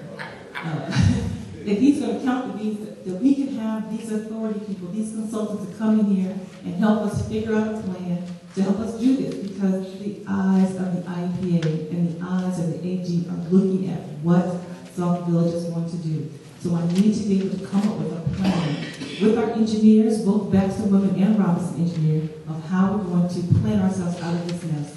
Do the plan, work the plan is what we have. And it's going to be 3 to 5 years, which I think is originally what the numbers for Lake Michigan Water were in the referendum of 2016. So we need to get on track. And if we can get on track and come up with this, people will lend us the money because we can prove that we can pay it back because we've done a hard job. It's not going to be easy to raise the rates to be equitable and fair, but we have to do it in increments so that we can justify as we go along. I agree with that. I think I would be more concerned about resident perception. I can understand we have to have a balanced plan so our lenders will give us money. And I think this is nothing against the plan. I think that all the hard work that's been put into it clearly shows. But you talked about raising rates before, and residents have been less than thrilled about it. But a lot of people in the audience today are clapping their hands. They're saying, yes, that's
residents. They need to understand why they're paying these rates, because they're fighting 5% increase. After last meeting, me and Henrietta talked, and it's like, I need to get in my educator mode, and hopefully that's what our cap is. I would also like, as we go along, we have definitely the need with the residents. We have a series of trainings, operations for the non-operator. Okay, it's going to prepare you and everybody in this room. We have a utility management class. We run through it in the time that this meeting was. We have a financial management class. That again, your employee, everybody should be part of in the community, educate the public. The more information you give them, you know, the more they understand it. When one of my opening lines I like to say is, I'm from the government and I'm here to help. Oh boy, everybody gets shook up. I'm not from the government. I'm not from a not-for-profit. I'm here, I've had these battles. You have to explain. Your water system is no different than your car. Are you changing the oil? Are you out of alignment? Okay, I'm out of alignment. Well, man, I can't afford that tire, but I'm going to run her till the cords show, then maybe I'll switch it around. It's no different. You got to make sure you're protecting the investment. Your infrastructure is the biggest asset this village has. Let's make sure it's being properly maintained. And we want to set those meetings up, trustee, and we want to be able to do that. And actually, we had met and were anticipating getting together to have those community meetings, and then, for lack of a better word, I'm sorry, all hell broke loose. So that's one of the things that's part of our plan that we want to be able to do, because you're right, collections is going to be very important if we're able to do that. And we need everybody to be on the same page, and we want to be able to express it. So once we're able to finalize the plan and get it pen and paper, and the board has looked to say, this is what it is, we want to take it on the road to have meetings here, to be able to publicize it, to let them know, and that's something that the IEPA is going to be looking for too, is to informing everybody, to let them know several meetings, Saturdays, whatever, so we can make sure everybody knows and understands, so that the consumer can make an informed decision, which was part of the thing with the IEPA, need to know notices, that they want people to be notified and to have the notice. We want people to have the need to know, so we're hoping to do that. But if I can just look at the agenda, we talked about the temporary rental airstrippers, and Kevin, you can say that yes, they're up and running, yes? What's the name of that company that put them in for the Schrader? The next is the short-term airstripper vaccine, what we just put together, that proposal for us to switch from the temporary rental ones to the ones that are going to be custom-made for us, that I think have a lifespan of somewhere between 5 to 10 years. The IEPA loan application, we're going to be working on very hard and very diligently to put that together, so that we can get that $7 to $7.5 million loan. And the IEPA is poised to lend it to us. They are highly motivated to lend it to us. So what we have to do is put together, they've given us actually 2 critiques of our last application. We just have to go back and make those changes. And with Bud and hopefully with Steve online, we can get those things going, we can get it applied for, we can move forward. The testing of the water system. Okay, so there was a test over the weekend. One of the tests held the weekend was a biological test to make sure that there was no chemicals, kind of like when you change your fish to make sure that everything goes. So that passed over the weekend, is that correct, Kevin? The biological test for the weekend went well? Yes, and actually the IEPA are doing that test along with the contractor. And then today, is it Monday, they took the first vinyl chloride test. We'll receive the results probably tomorrow. If we get a good test in 24 hours, they'll run another vinyl chloride test. They have to run 2. If we get 2 thumbs up, they pass, then hopefully the judge will stop having us do a court order. Our attorney says that we look like Wednesday, Thursday, that we should be able to have to stop doing the court order water distribution once we have 2 vinyl chloride good testing. So we should have some results early in the morning, which will result from Monday, that they can test right away to get those tests. If they don't, let's say that then they have to make some adjustments in testing again. So they need 2 tests that are good thumbs up, and then we can stop, even though I'm missing my my friends I've made over there in the center, we can stop distributing the water. On hand today, we have enough water. We're passing out about 3,000 gallons a day. You have to get 3 gallons. I'm sorry, 3 gallons per day per household. We're passing out 3,000 gallons a day. That includes Saturday and Sunday. And so we have about another 3.5 days of water left on hand. But I have called, and we can get water if necessary, but I'm hoping that's about it, no water. So we will have the loan back for us as soon as possible. We're trying to put everything together by August 21st so that we can show the AG and the IPA that we're moving in the right direction. And I think, helping our trustees, did I cover everything under the water project update? Kevin, did you want to have anything you want to say? Okay, well, that would end this portion. And thanks again, Bud. Let me just, before Bud and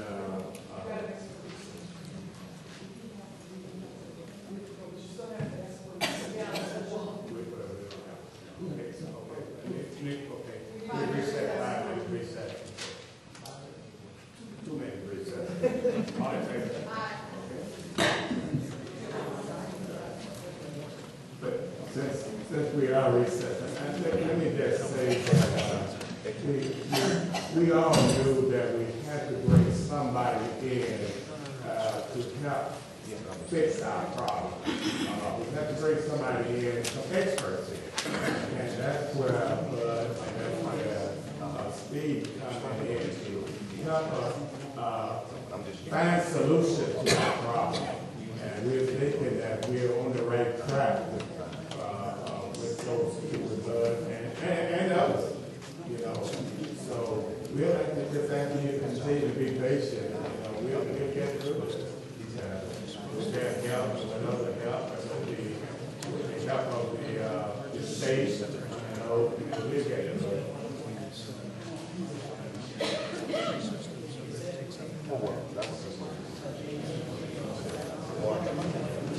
What I had seen, they had done different work.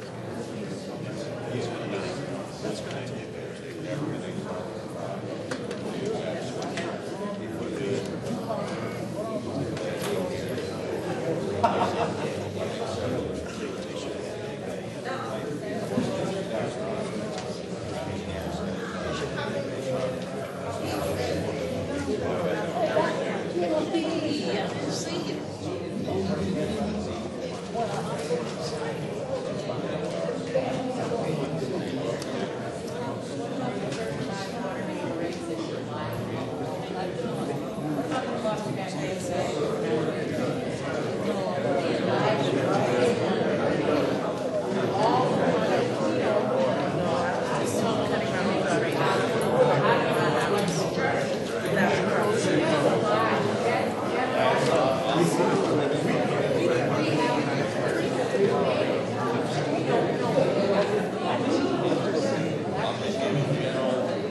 Let's go on to number 4, the discussion of the mayoral veto. After listening to Steve and listening to his recommendation, the motion to change the village budget cycle to a 6-month budget cycle beginning in November 12th. That one I would like to withdraw. sure of that one. Okay.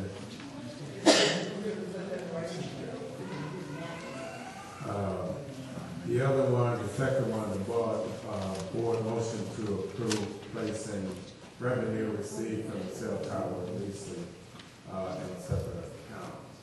That one, we heard Steve also mentioned that we should try to stay away from it in many separate accounts that we can. So I'd like to keep that on as a feature on that one.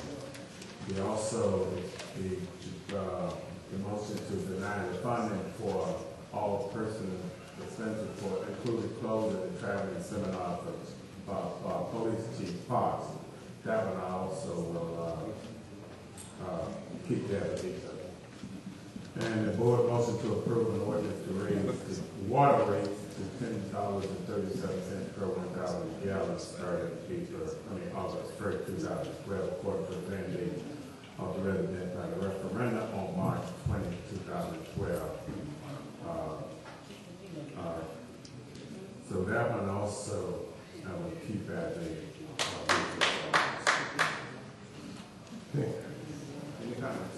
I asked you to remember, and it was kind of last week Tuesday, there was lots of conversation about individual items, and I said it should be discussed at the board meeting, because that's when this is going to be taking place.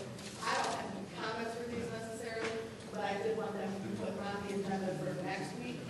So if there is cause to overturn the veto, then we can do it at that time. And then, especially the first one, if you say you're going to submit in writing that you're going to overturn, that needs to be presented at the board meeting. So that was the only reason why I asked them to be on.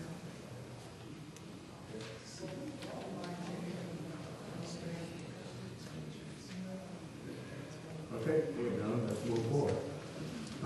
Let's move to the public comments.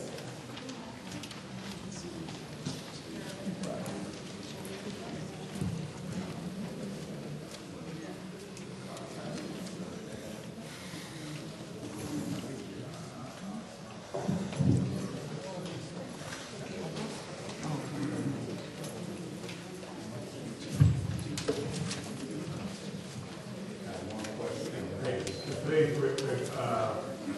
say your name, please.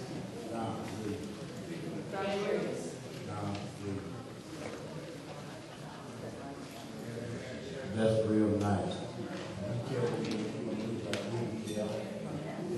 Building across the bag, across 394, all those daggone factories. Where you going to want to build on me? I'm not sure what I'm going to do about it. Why? See water behind this going to be. It goes up. Of course, that ain't gonna work. You ain't got it. The company is there. They get away scot-free. I don't feel like I should be paying for their water. Everybody pays for water. Come on, man. You know that ain't gonna work. You do not have what's called on that. You don't have a company doing that. Everybody. All this is per house. No, everybody, that's for everybody. Everybody that has a meter pays for water.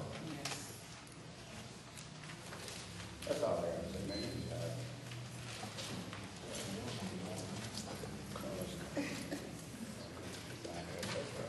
Good evening, Mr. Mayor, Mr. Brewer, Houston. I got a couple of questions. I'd like to know what's the current balance in the water fund right now. Also, I'd like to know how the budget is going to address the future of Sauk Village as we lose residents, because you know they're not staying here that long. So he mentioned a minimum house income, so I'd like to know how's he going to factor in that, a dollar amount once we lose these people if they get along. And my third question also, I'd like to know, since Robinson Engineering, we have paid them over $127,000 last year, $60,000 this year. I don't know how many bottles of water that they donate to this crisis. And also, since we paid Olson and Skirk over $200,000 since August, I'd like to know how much they donated to the people of Sauk Village. The question you're saying about we're losing residents. Well, I mean, over the course of the years, the next 3 to 5 years, we want people are moving in and out. They're not staying. So did they keep factoring into that? Because we have less revenue coming in. What we do know, the last census put us as one of the few towns that have a plus in residents. So they're not saying that we're losing yet. we know what the last census says, so that we have pluses and move Well, on. I mean, usually the economy and the way things are, people are not making as much money and losing jobs. I'm thinking that, you know, we might not have that much spending. We had a $51,000 figure in there or something, and it might go down, you know, as we age and stuff. So I want to know, is that been factored in as we lose residents and income and everything? Again, what we're basing off that median household income is that original rule of thumb. And I think we've already kind of debunked that 1.5% of that number is, you know, not doable. So we've already pulled it back from So there. it's not really cool, right? Yeah. Okay, then, Yeah. it's, You have a question whether or not those two agencies have donated any, water to the village. okay, and then you ask the last question, I'd like to know what's the current balance in the water fund right now? Can we get that?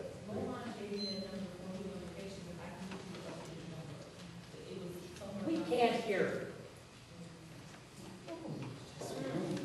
Molon gave a number of about $600,000 before he locked the vacation. He's been gone for some time. I can get you the most updated number. Okay, and can you tell me how long is temporary, what is time spent for temporary, what does that mean? Man, the way I look at it, my body's temporary. It's to scale.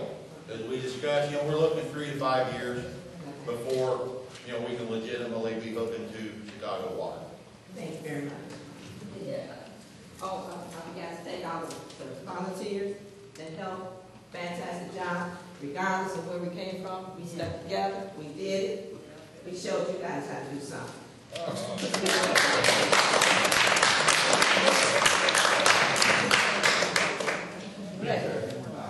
Frank Harvey, 2946.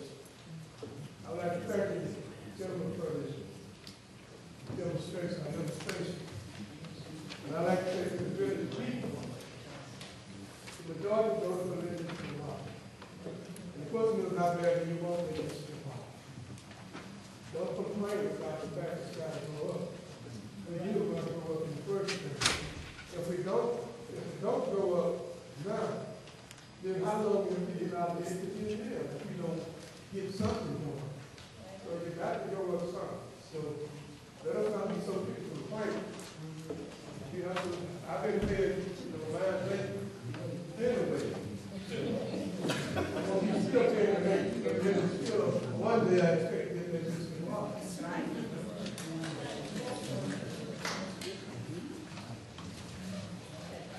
Good evening, Mr. Mayor. Let me just say, first of all, great job. Thank you. Presenting the facts. And that's one of the things I think we have lacked in these last few sessions when it came to our water. I argue that we're not paying enough just to break even. So those numbers help us understand some of the questions that have been asked for the last few months and we didn't have answers for it. So thank you. My question is very simple. And this is more to the gentleman, the supervisor over there. When we talk about the cash register and the cha-chings, I'm pretty sure Sauk Village is in debt by the water leak that's been on Sauk Trail for over 3 weeks now. I drive a black truck and I pride in my truck and I wax it and I wash it. And then I ran into that puddle and then I said, wow. And then a few days later I ran into that puddle again and I said, wow. And then 2 weeks later, I ran into that puddle again, and I said, "Wow!" And then I saw him pull up in his truck one day, and he did some observations. A couple of days later, I saw the ground, tilled and everything. Came back a few days later, and I said, "Wow!" On my way to this meeting tonight, I said, "Wow!" So when we say cha-ching, and we're talking about money going down the tube, I'm not working for the village, and I don't know how everything is dispensed or dispersed. But 3 weeks for a water main break on the main strip seems a little excessive and a little long. So I'm just asking, can some clarity be brought to that, and I'll gladly take my seat. Thank you. Excuse me, sir, can I get your name? Yes, ma'am. I apologize. Eddie Kim. K-I-M. Kevin, do you address that. I know you've been out there, your people have been out, your crew has been out working on it. Where are you with that? Currently, we have 5 leaks in town, 3 of which are not so bad, 2 of which are bad. One is on Sauk Trail, one is on 224th and Nichols. The one on Sauk Trail, they dug the other day, ripped out about 5 slabs of sidewalk, a whole driveway. Tried to chase it down. That's one of the reasons why we could not locate it right away. We did call in today for a locate. It's actually the service line that goes to the other side of the road, and there's a disconnect there today. Probably came loose somewhere in there, and we have to dig it starting tomorrow, and hopefully we'll be able to find that connector without ripping out Sauk Trail. Each step is one at a time, and if we have an emergency, which we call a blowout emergency, if there's a water main that blows out, that is priority over any leaks. That would be considered a leak. It's not perfect in a perfect world, but that's a leak. A blowout is something that towers and the station are getting directly hit from. That's what we address first. We only have so many people, so many hours in a day, plus all the other emergencies that have been going around here lately, and we're doing as much as we can every day, plus the storm. That's why I was going to jump in and say, they only have 8 hours a day, or 25 hours a day, and only 8 days a week. So what happens when you start spreading everything thin? And I think the priority has been, and I want to tip my hat from what I've been seeing the time you guys put in down there, getting that air stripper up to get EPA, to get the water up. So you do have to make decisions, and difference between a leak and a big blowout. Anyone else?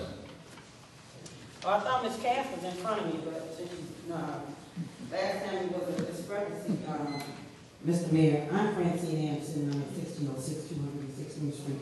Last meeting I attended, there was a discrepancy where I think Steve said something about Ms. Cass and her age and her being able to come to the front and use the mic.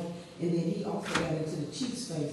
And I'm sorry that Trustee Hanks isn't here, because Trustee Hanks found it necessary to get up out of his seat and come sit next to a resident who got in the chief's face with his comments. Any other town such as Sauk Village, that man would have been arrested. Instead, a trustee came out of his seat and sat down next to him to legitimize whatever was going on that he did not see. So again, in Trustee Hank's absence, I will repeat my statement when he returned. My questions from today, I would like to thank you for your presentation as well. You made it very plain for the average citizens to understand, but also the citizens of this town voted in a referendum for Lake Michigan water. And in that referendum, we told you what number to start with. And for me not to see that number on that paper means that somebody has lacked some information and given it to your consultant. The referendum that you put before the resident started at $6.80. That is not on the presentation. I think you can give that to your consultant. It was an increase of $6. No, it wasn't an increase. You need to read what you read and read what the government put out, because it said started. Increase of $6.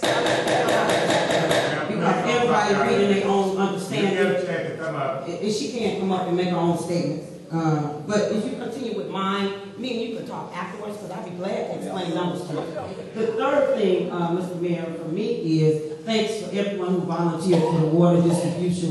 Again, our citizens pulled together and showed in time of an emergency that people can come together no matter what our political stances may be. The water was distributed well by all the volunteers. We have some families that came every day diligently. Mr. and Mrs. Kitchen came, Bernice Houston, the Fords, the Griffins. It's just was families from all over this town that gave of their time to help assist others.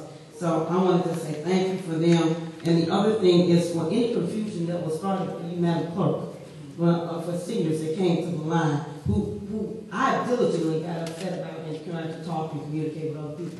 But Debbie said, and Debbie said, and Debbie said. We had no confusion until Debbie said came. So whatever confusion that might have been, I'm hoping that that was cleared in the few days that I wasn't present. And also, in delivery of water, sometimes we find ourselves delivering several times to the same address or the wrong address. But I also had the opportunity, because one of the persons who was delivering to the homes wind up being ill, and I had to deliver on that particular day. And that day, I had 1633 216 plates. And that was A. Wells. And I'm sorry, I don't know who A. Wells is, but I do understand who that address belonged to. I'm taking my comments, Mr. Mayor. Can I comment, Mr. Mayor? I got it, baby. I can hold it. I got it. I can hold Judy Gaster. First of all, I'd like to thank Mr. Shimkus, and I'd like to say that despite what other people have told you, your chief of police or your temporary police chief was out of order. Secondly, we don't need anybody standing here giving us the eye when we're trying to talk. I'm not intimidated, and I don't need anybody to stand here trying to intimidate me. Secondly, we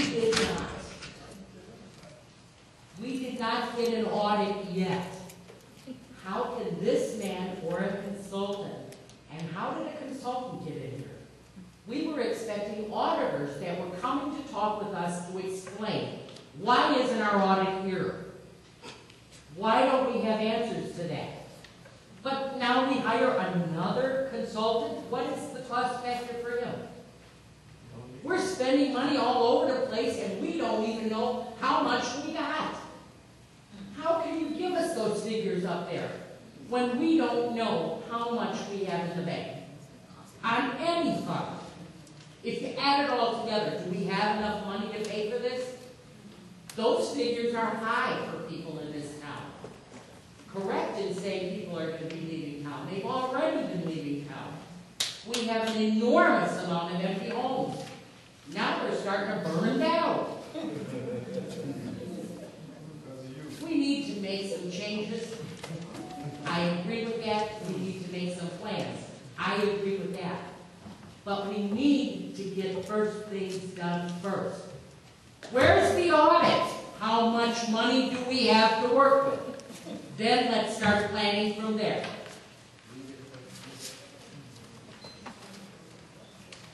Yes, sir. My name is Nathan Griffin. I live at 22317 Brookwood. My thing is, my conversation is, we need help, volunteer workers.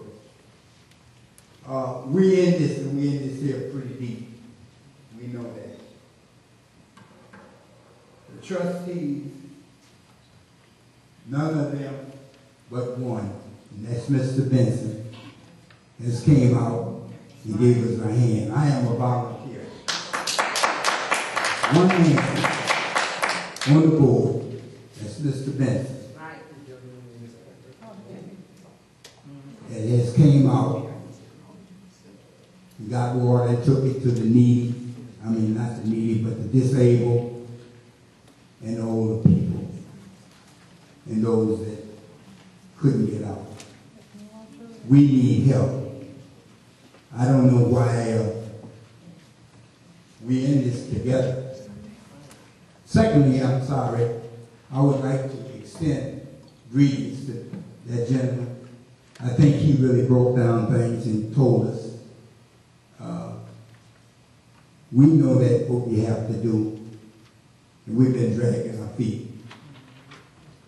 There's arguments among us. It seems like that's the only thing we would really want to do is argue. It's time to get together. I mentioned that a long time ago. Come together. If you don't come together, you're going to have the same problem. And we've been had this problem all the year. After the water referendum was passed, looked like trouble began. Looked like it should have been a better thing. I've been in the village 30 years. 82, 30 years. We had bad water then, we got bad water now. Now you got people claiming that the water is good, but you're getting more people out there getting the water that's passing out. That's why I said we need help. Thank you.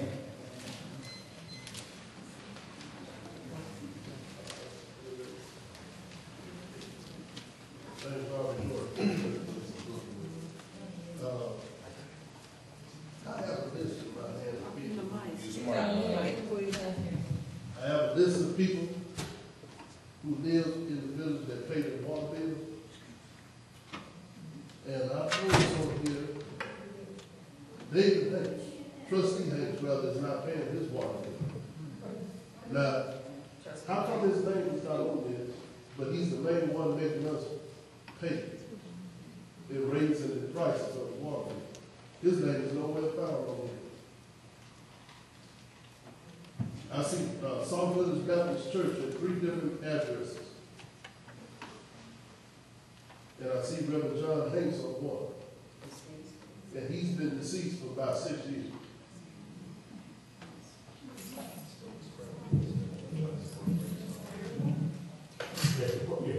You finished with the question? Yeah, I want to know how come the name is not on here. And everybody else's name is on here, but Can I ask you a question, sir? How did you obtain that list? Now, answer my question first. You answer my question first. I just want to know, because that's a private, and it should only be to the village. How did you get, how did you get a list of people that have water? You work for him. Okay. You need to I answer. just asked the question. I just asked the question. I'm asking is how did you get that list? First of all, you That's private information. I'm just asking you how you got the list. Okay. I mean, because that's private information. That's all.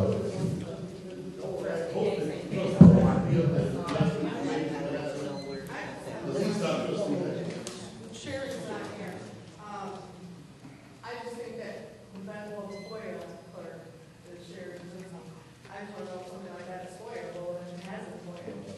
Because if it's been FOIA, then that would be one way that we can answer trustee Burgess' question. And when we do answer FOIA, is it typical that we put residents' name? I'm assuming you said addresses and where you replace it. Is it typical that we put names and addresses? And I don't know what this list looks like, but if it's got amounts and everything else, is that typical that we would add that to the FOIA without blanking out names at least? Sherry, as you right, Sherry does all those type of, forms we can ask her, and she keeps a record of, and a copy of whatever was FOIA-able. But to answer your question is that if it was FOIA and Cindy is here, she usually will help with information. The names would not be necessarily provided to anyone in reference to that, so no. We're waiting on the state to make a decision.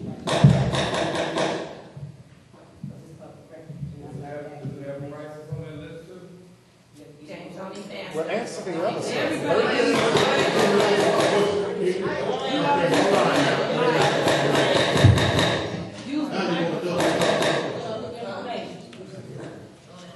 Trustee Hanks ain't paying his bills. I don't know what whether they paying a bill or not. I have no idea, but well, we will be able to answer, find an answer for you. I don't know. Okay. Could you all talk in the microphone? Maybe he can be here next I week. don't think we need it on the agenda next week, but I think we can find an answer for you. Okay, sometimes hear from the horse's mouth. Okay. I know way under that dirt shut off. That's interesting. Yes, we did try to do the water. I don't need the water. I buy my own water from Ice Mountain. I think I said this wild enough for you all to know. I do not drink this water. I do not deliver no water to me. That's my right. I got a right to refuse. I don't want it. When a man called and said, Mr. Williams, we didn't get no water. I told them, looking at the back of my car, there's 3 cases, go take it to me. That's what I did. And sure, if you come to my house tomorrow, I'm going to take it off. I said, well, I don't want the water. I don't need it. Give it to somebody that needs it. That's what's wrong with people today. You always just across the street you want it. Don't do that. Don't do it. But the point being is that when you come to my house, I said, no, I don't. First of all, how did you get my cell phone? That's what I want to do. You got to do it with me. House number, yes. Cell phone, no. And I repeat, do not come to my house again and give me no water. None of it. None of it. Try me. You tell him. You better try it. Try it. You got tomorrow to try it. Try it. All citizen. How many water mains have we had broken in the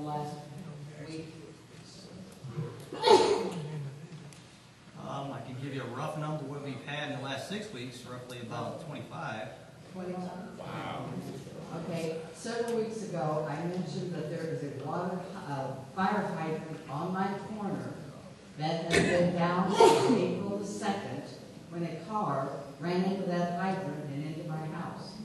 Since April the 2nd, that fire hydrant is still laying right where the car hit it. The kids play on it, they take the orange thing off of it, and I know Kevin is busting his butt to try to help with everything that's going on.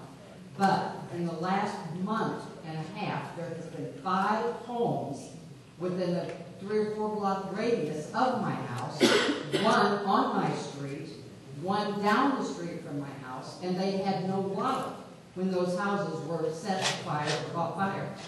Now that fire hydrant on my corner has been there since April. How much longer, because Kevin doesn't have the manpower to go out and take care of these hydrants, how much longer am I going to have to wait before there's an active hydrant near my home? Because there's several down the street that do not work. So are we going to be able to get somebody to fix our hydrants so that when the firemen go out, they don't have to bust a main to put a fire out? And luckily, nobody was injured. One house, I understand, did have people in the home. Several are vacant.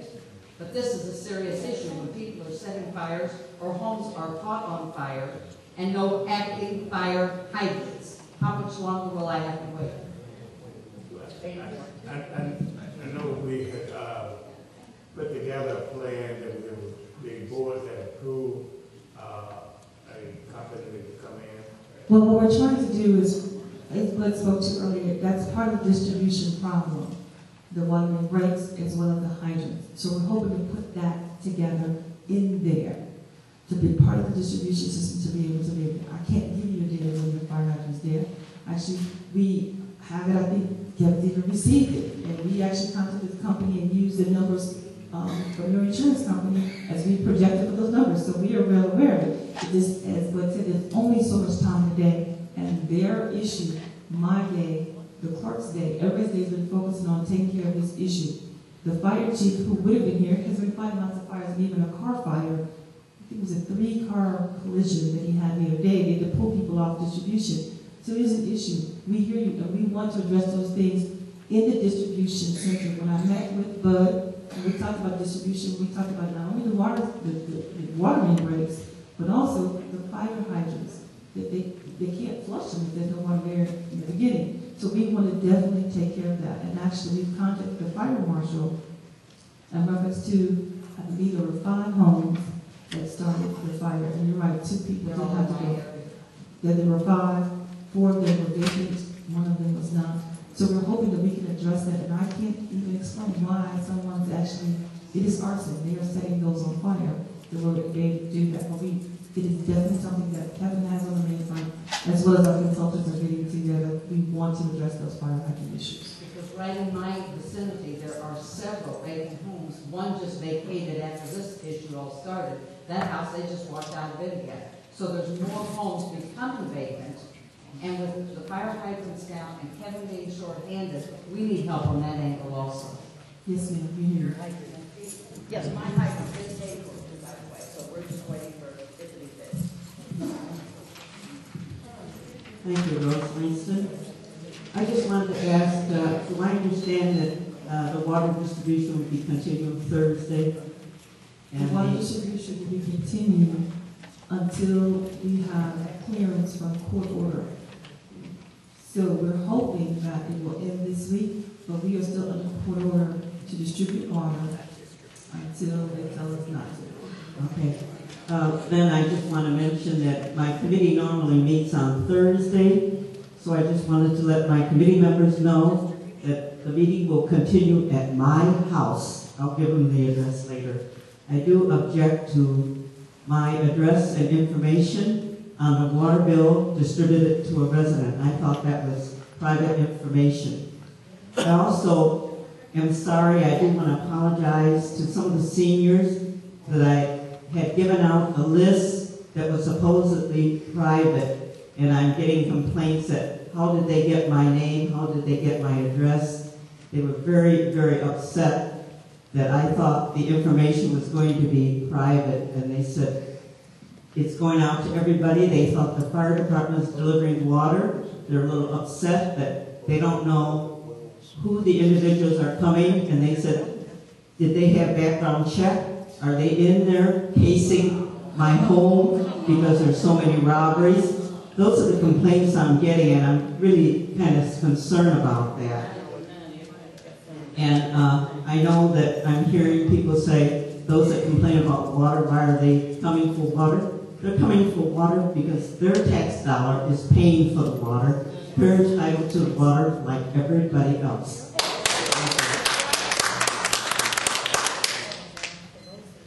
Mr. Mayor, Ron Mitchell. I want to make a comment on what Bertie said, where James got the list from.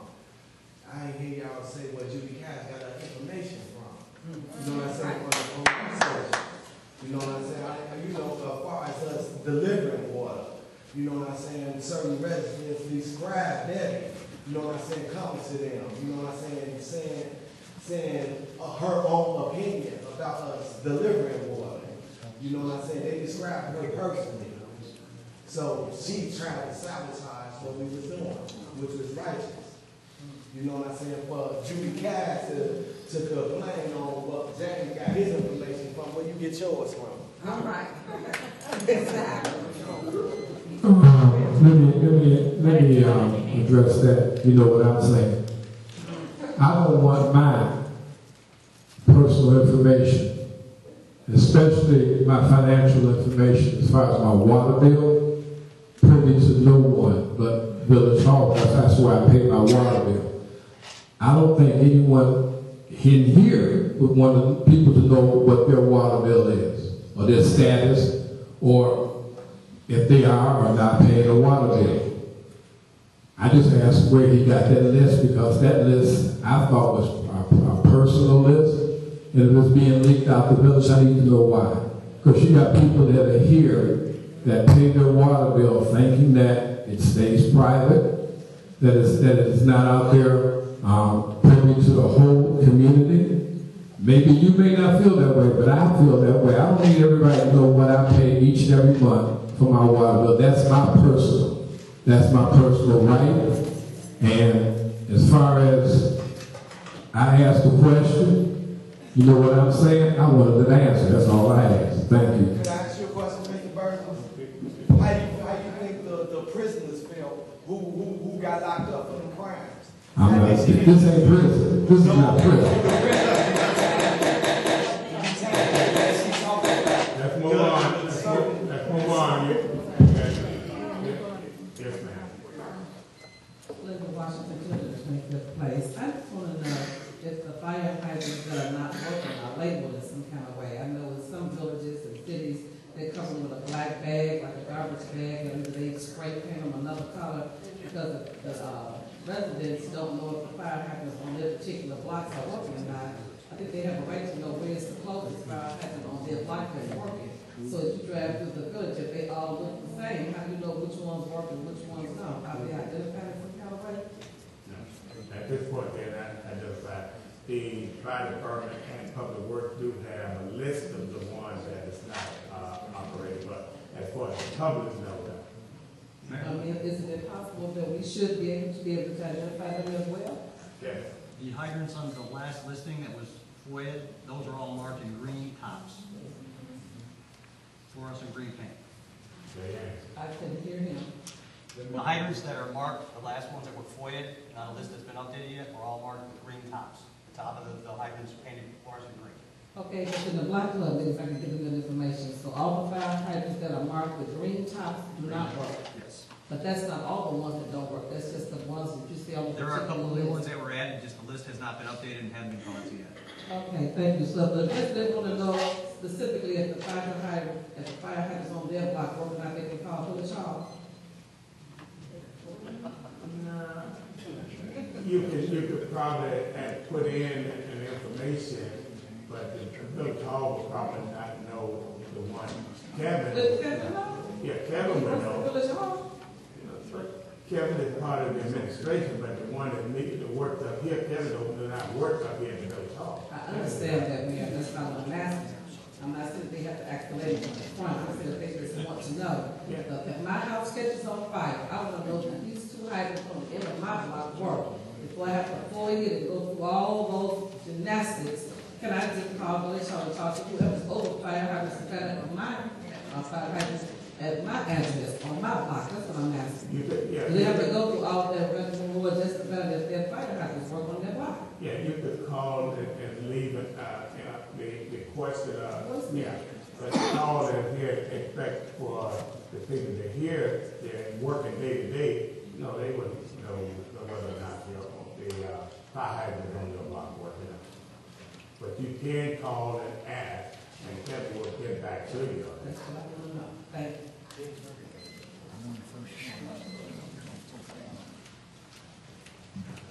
Hello, Mr. Mayor.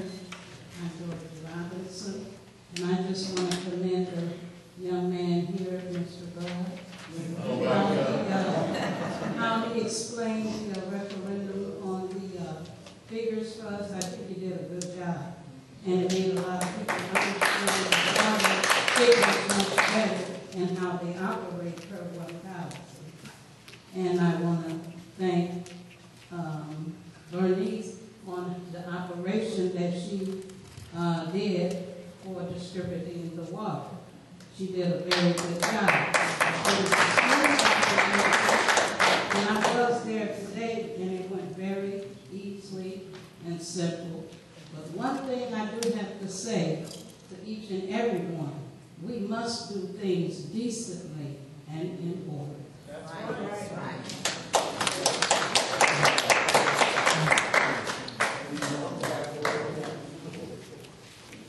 John Hinkle, 1636, 216th place. Mayor, I sort of got to tell it the way I see it. Talking to Mike, can't hear you. I got to sort of tell it the way I see it.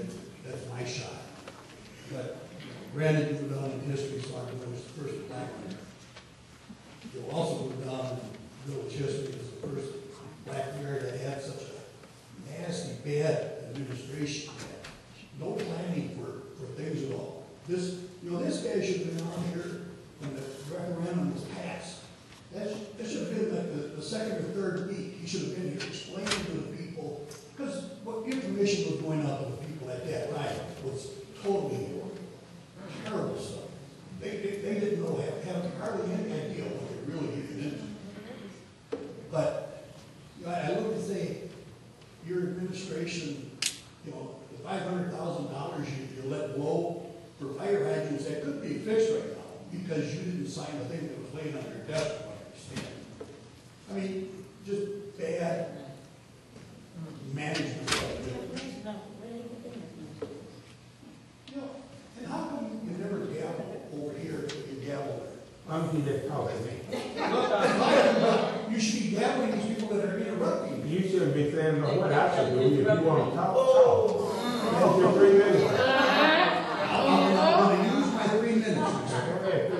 But it's your administration that's what we have. The person, I'd like to talk to the other guy, why the 2010, was that because of your office manager or something that had so many accounts that they couldn't figure out what the audit was, where it all went? I mean, these are people that you hired. You're looking for money. Why ain't the police department looking for village stickers that ain't on cars? I bet you there's an awful lot of them out there. You look at it in the budget, what was budgeted, for some reason we did a big budget. Why is that? You should be on your acting sheet. You get out there and get as patrol officers, writing tickets for these people that are living here and not paying their share.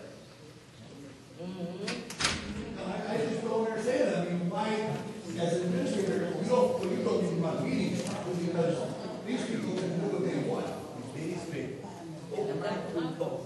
Well, there's a few people here that don't know how to handle themselves properly in a meeting. Well, sit down.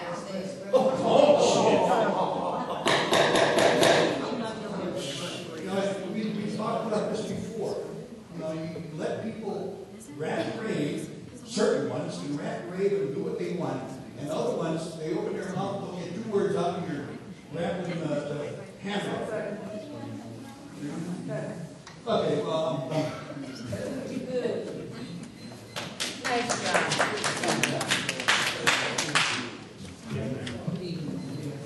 My name is Antoinette Randolph. I just have a comment. I haven't been able to come to the meetings because of my work schedule. But when we had the crisis in the village, I saw it necessary for me to make a time to be here. The very first meeting that I've ever gone to in this village, to me, was so unprofessional. And I say that to everyone that's sitting there, except the gentleman here. And everybody, you all had your opinion. I have mine. But I say that because before the meeting got started, this lady here, this young lady here, Ms. Williams, sat down, the mayor, I was sitting there, started going off at the mayor before the meeting got started, which drew my attention. And I'm saying, okay, what is she saying? You can't let everybody talk. We'll be here all night. And I thought that was very unprofessional. It was insensitive for you to get up and walk out in the middle of a crisis like that. You are a board member, a trustee, you were voted in, and that was very unprofessional. We were in the middle of a crisis. We were here for answers. You all have to learn to put your personal feelings to the side. That is the mayor, black, white, Italian, whatever. You have to respect the position if you don't like the mayor. Simple as that. And that goes for everybody in this room. You have to respect the position, because if you're in a position wherever you are, you want to be respected. It's just that simple. Okay? There are some things that I don't agree with as far as the mayor is concerned, but I respect his position. And you all are supposed to work together. I asked Mr. Benson, I said, Mr. Benson out in the lot, because he was out there passing out water. I asked him, I said, Mr. Benson, let me ask you this. In your board meeting, do anybody start with prayer? He said, no. I said, well, that's the problem. Yeah, you all might, there might be a lot of folks in here that don't want to acknowledge God, but let me tell you, the Bible says, in all thy ways acknowledge him, and he'll direct thy path. If you open your meeting up with prayer, you can stop a lot of this dissension among you all. Open prayer. Lord, help us. That's all. You don't have to have a long prayer. Lord, be with this meeting. Because you have the citizens' lives, our lives are at stake. While you all are bickering, we're drinking water and taking baths in water that's contaminated. Don't tell me that you care for the village and you all can't come together. Did Mr. Benson also say to you that I had requested prayer and the board? Yes, he did. Yes, he did. He did tell me that. And I commend you on that. He told me that. He also stated that it was the majority of residents also stated that they didn't want no little prayer in here. Pray your own prayer in your own prayer. And that's why we're in the situation we're in. That's why we're in the situation. Can I tell somebody it's the truth in here? Buddha can't save nobody. I don't care. If you're atheist, you're going to hell. It's just that simple. I'm going to be real in here. And I'm going to also tell you, you must serve a true and living God. That's the only thing, that's the only person that's going to bring us peace. That's the only person. We will not have peace among ourselves. Yeah, I know you want to have time. There ain't nobody behind me. I said listen for days. All right, be blessed.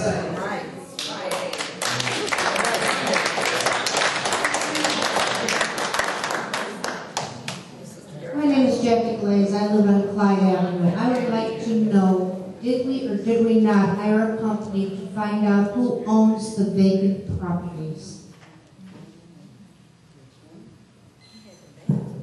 We did not hire a company.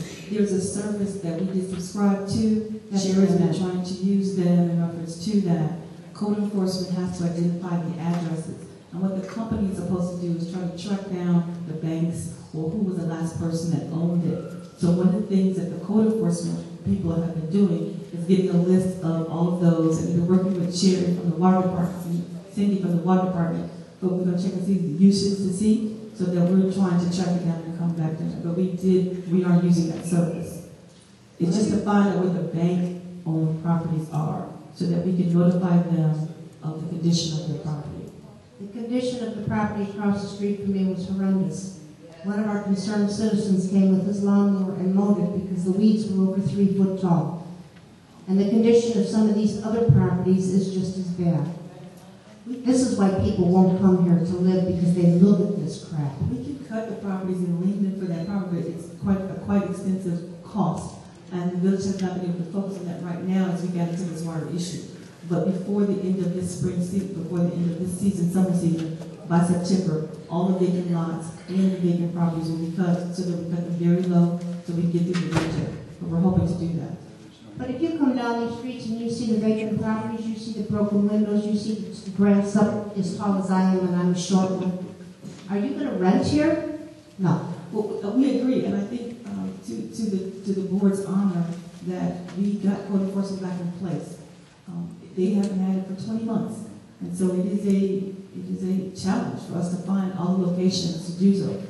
Some residents have been calling in. We have a list, and City Executive been calling in, and we're trying to get the list going in reference to that. So we're trying to get a handle on it, but it has been lacking for 20 months. So it's almost 2 years that they haven't had any code enforcement at all. And so now we're trying to play catch up.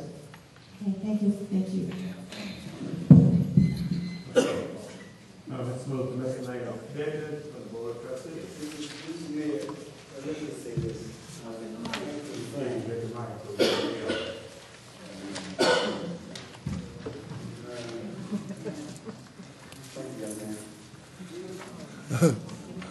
The water distribution process is a lengthy process. It's very straining to the body, and it tears the mind down. Miss Turner has done a marvelous job in working with the assistance that was offered to her to distribute this water in a timely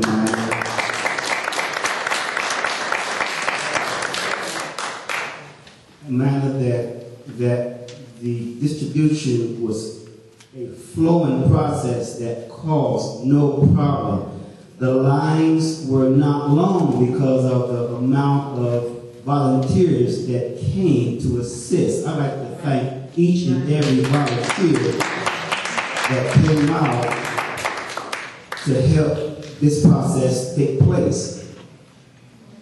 It's hard to try to correlate addresses and phone numbers when they are hard to read. And me, myself, I had to distribute thousands of gallons of water to citizens that I thought lived at this address and did not, according to what I was reading. But for the assistance, Miss Bernice Houston, to sit down in the wee hours of the night and try to correlate numbers that she cannot read was a tremendous job on her behalf. I commend her for her work.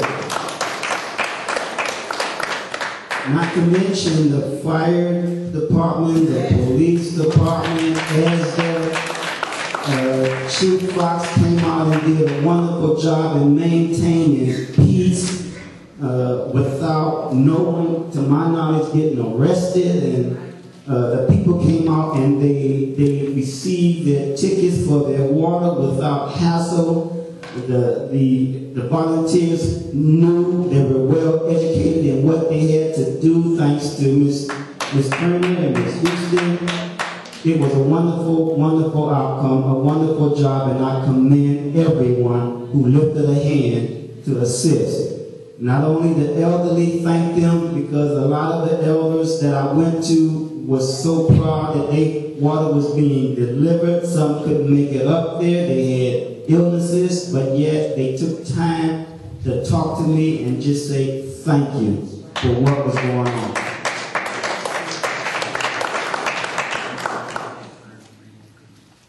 And Mr. Mayor,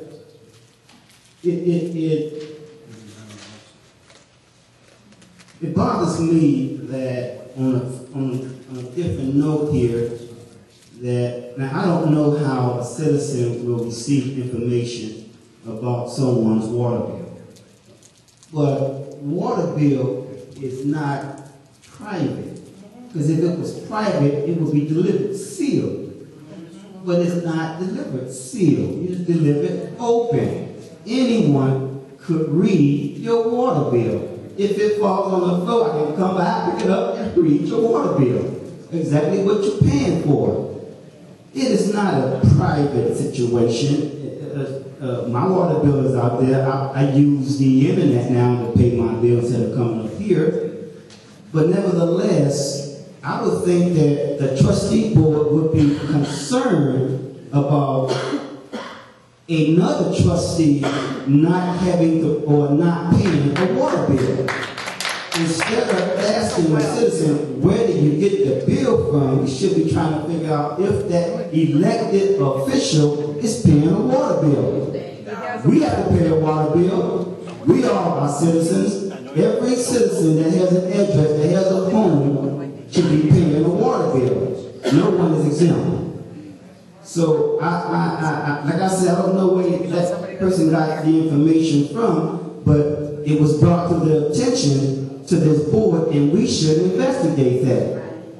Maybe he is paying a water bill. Maybe this is somebody else's name. We don't know. But nevertheless, it needs to be identified that that trustee, that citizen, is paying a water bill, because he used the name of the same trustee who is doing everything he can to disallow Lake Michigan water.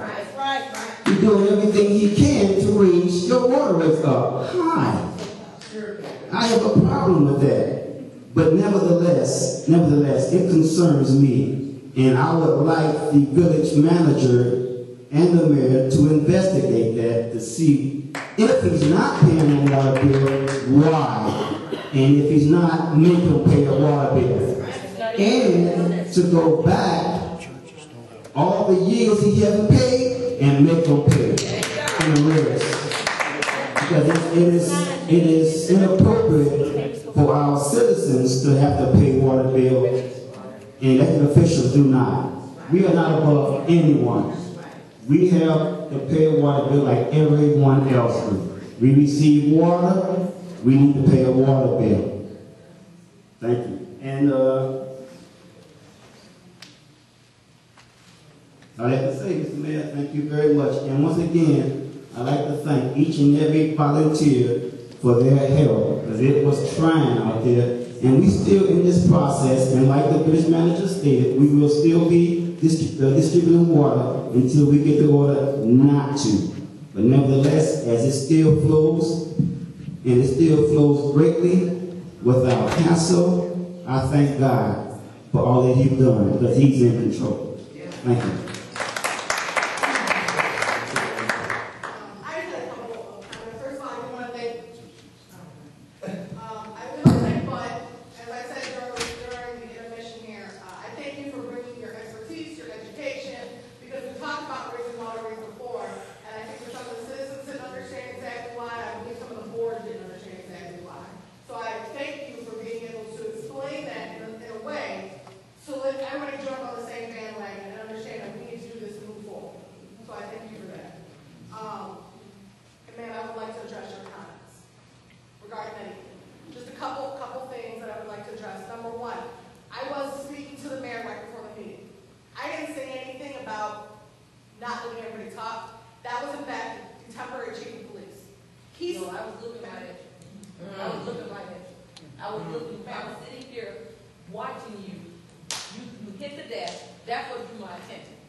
So, standing at a podium and pointing in my face was pushing me off right now, that's disrespecting me. And so when I'm interrupting, that's disrespectful. So, I left during that board meeting because another point you brought up was answers. The people in this meeting wanted answers. I waited patiently for everybody to have a chance to talk, including Trustee Benson, as you saw the bringer of truth. I waited to talk. I talked about referendums. I talked about things going back to May of 2009. I talked about how we were talking about raising water rates, how people had so many problems. And what did I receive in return? Disrespect. So if I'm not getting respect, ma'am, I'm not going to sit here and continuously get bashed because I don't think it's appropriate. And I'm sorry if you felt that I was unprofessional, but I thought at that point in time the most professional thing to do was for me to get up and leave before I started to treat people in the way in which I was being treated. And that's not only unprofessional, it's rude, and it's just not right. That's not how I was raised. So I removed myself from the situation because that's what I thought in that time was best to do. Going back to that same meeting, we skipped everything on that agenda to go straight to questions and answers. Do you know who gave that suggestion? Me. I said, we need to push everything up. There were other things on that agenda that night. We didn't have time to talk about those. We needed to get, because I saw the amount of people in the room. I said, we needed to go and we needed to hit those. If you recall all those chairs that were lined up, do you know who made that suggestion for the residents to have a place to sit? Me. I started pulling our chairs. Residents, staff members, assisted me in moving these chairs so residents had a place to sit. Nobody else did that. That was me. One person in particular, sitting up here, when I was addressing the mayor about, the village manager had no seat. I said we need to put her up with us to answer those questions. Because I respected her position. We talk about respecting positions. I'm all about that. I don't have to respect the person to respect the position. However, if a person is in that position and they demand that respect, they need to own up to that position. As you say, putting personal feelings aside, speaking with the most professional and best voice of that position needs to happen. So when you have people in the seat of trustee or mayor, and you have a toxic situation like water in 2009 with well 3, when it was suggested not to go to airstripping, we didn't do that. We didn't do that. We didn't handle this problem in 2009, so we didn't have news media here, people with jugs, everything else. No, the seats, and I'm not just calling out the mayor, so there are 6 trustees. Nobody moved forward on this. These seats did not push for airstrippers in 2009 when this problem could have been resolved. We didn't do that. We let politics get in between. You talk about prayer meetings. One of the reasons you said Trustee Benson was the only person who wasn't, in your opinion, up here lying and letting things. No, don't put words in my mouth. Don't put words in my mouth. Okay? Finish, but I got something to say to you now. I'm going to ask that you please stop pointing at me because I'm not pointing at you. You know what?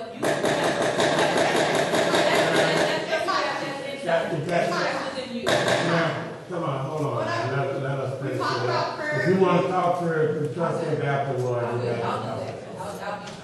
We talked about prayer meetings, a couple of things that you brought up that I don't point to. There's a separation of church and state and ordained. Actually, you don't see the president. I gave every person at that podium the opportunity to speak, and I didn't say a word. As I do in every board meeting, I'm just asking for the respect that I'm going to give you the respect you gave me. Thank you. For everybody else, I'm going to continue with I'll send you after the meeting. Let's go. Mm-hmm.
figure out who got water, who didn't get water.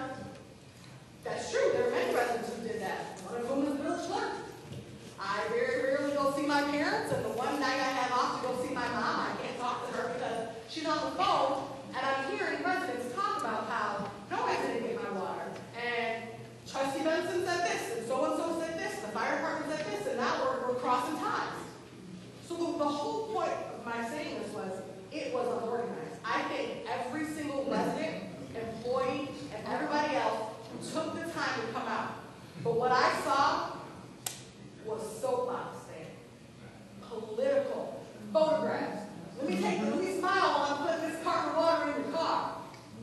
We have elected officials walking around with photographers so they can take pictures of it.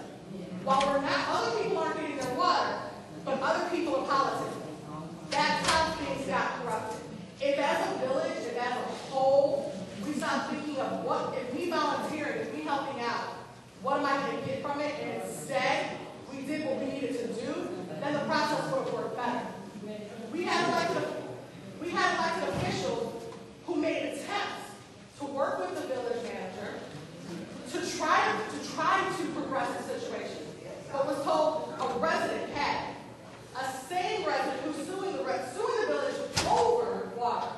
The same resident who has come up to this board multiple times and talked about the water. The same resident who has on tape removed saw tops. This exact same resident was handed the responsibility of the resident's home. That's disrespectful. Bills. That's disrespectful. And everything else, which was completely okay. That's disrespectful. But we don't have elected officials helping. That's what I have a problem. So I hope that in the future, if we continue on this water race, because we know it's going to continue, I hope that we can keep the politics out of this and keep our residents' best interests in mind. Because there was far too many politics going on during the water distribution. It was inappropriate. No, I'm sorry, we're getting with the public down there. Mr. Mayor, how Rosie knows she wasn't even at the water distribution. She didn't show up one day to do anything.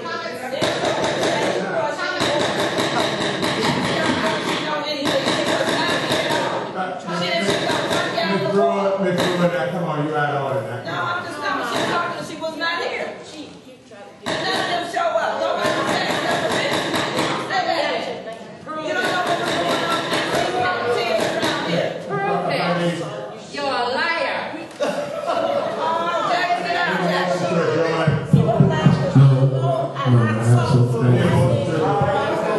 I mean, just lying left and right. Listen to that bullshit.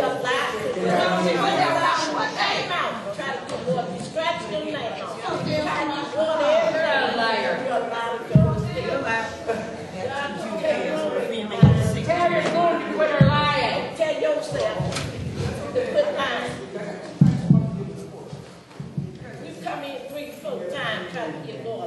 You're a liar. You're a liar with your own self. So I can take you and drag your old ass behind. Prove it. Prove it. Prove it. Now, it's common you was there, man. You had and I know that ain't going well, something going on up in there. Okay, so I still want to. I'm talking about disorganized, but not disorganized. We had no complaints. I just make a couple of statements.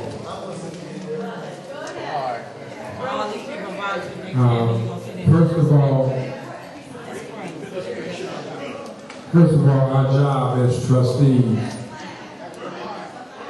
is to hold the money accountable, how it's spent. You have no more? Okay, well, then, okay, since you want to do that, I do have something that I want to present to the village manager about the money or the record keeping for this past distribution, how much it's going to cost us, where the money was spent, and how it was spent. I mean, no one brought that up today. We need to find that out. As was stated before, we need to know where our money's at, and we just can't continue to keep on spending it. So I have a list of things. I'm going to ask the village manager to look it over. If you feel that you don't want to, okay, well then I will forward it. You, for the clerk, I will give it to you. Thank you. You ain't got no fault. You trust me with about disrespecting me.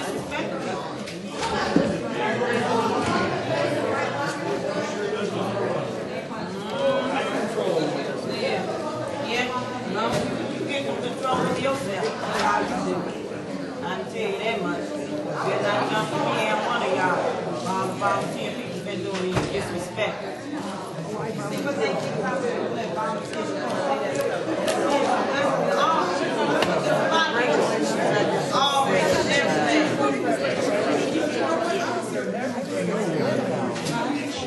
Bob, don't put that little crap in her darn face and alone with a black. Damn white one down black. That's her damn black. That white, that's one of them, some of them senior citizens so they gave her ass on that damn, told me to go look on my face. So we look at the Sauk Village Truly because they ain't come on open our butt to make us bad and make us racist. There you go. Barb, you got to quit for there you go. There's your excuse. I said, that's stolen my money. I don't know where I stole my money. You better go get it. We don't want her to lie. They will lie. I was proud of that, but they will lie. But you know what? Well, my brother's they do it right on and look,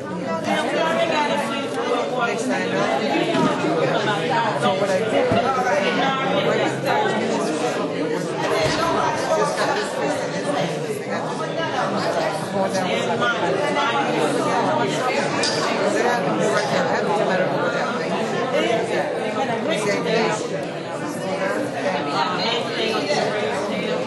did the next day.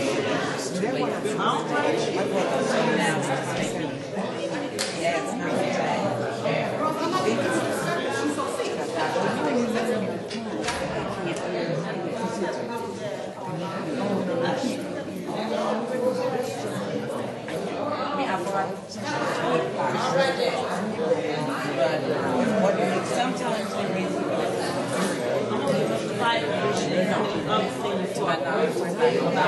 because I went to Mary next to that's what I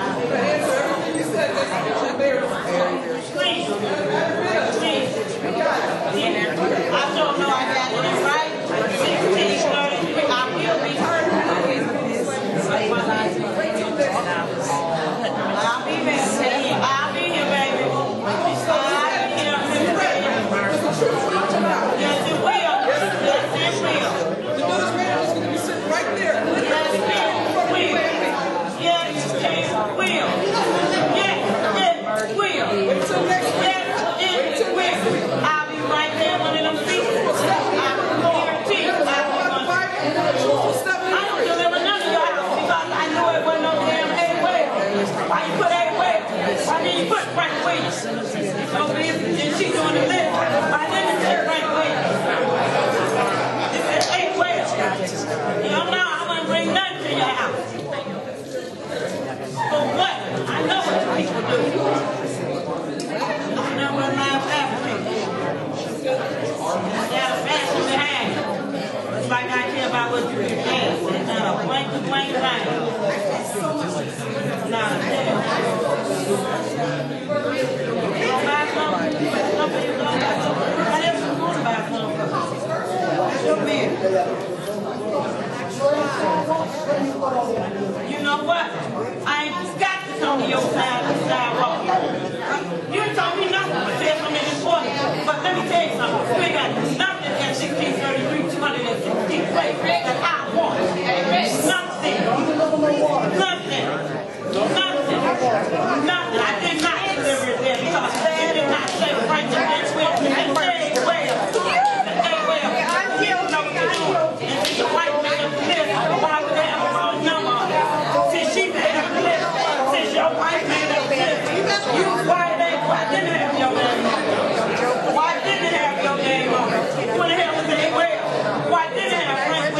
know so much. Since all your papers are so fast.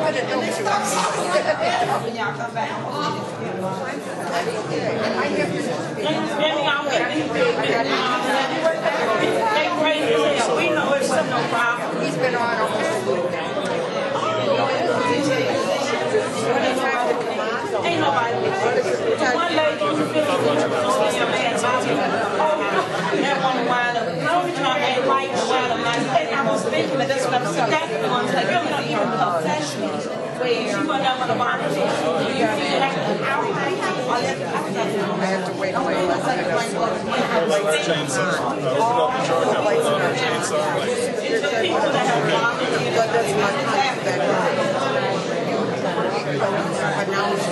It was in red. I was here taking pictures. Yeah, that's what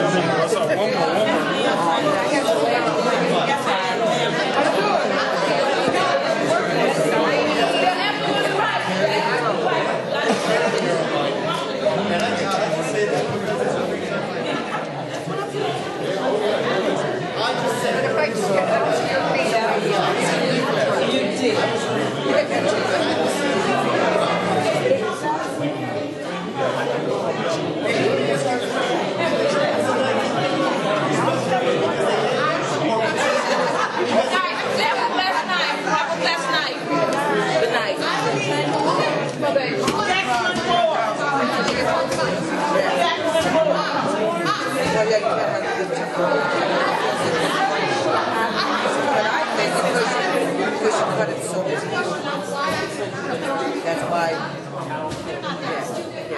When you feel it doesn't stay when it starts to heal.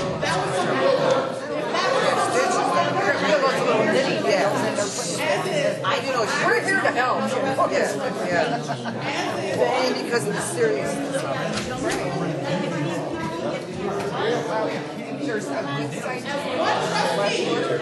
That's right. That's what I used to tell folks. If you know what you want to take all the way,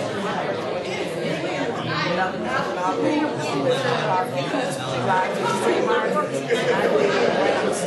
It's not going to be there in 10 minutes, but I should be your postal work. I should be in an hour again,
Come on, you can do so much. You bring it out.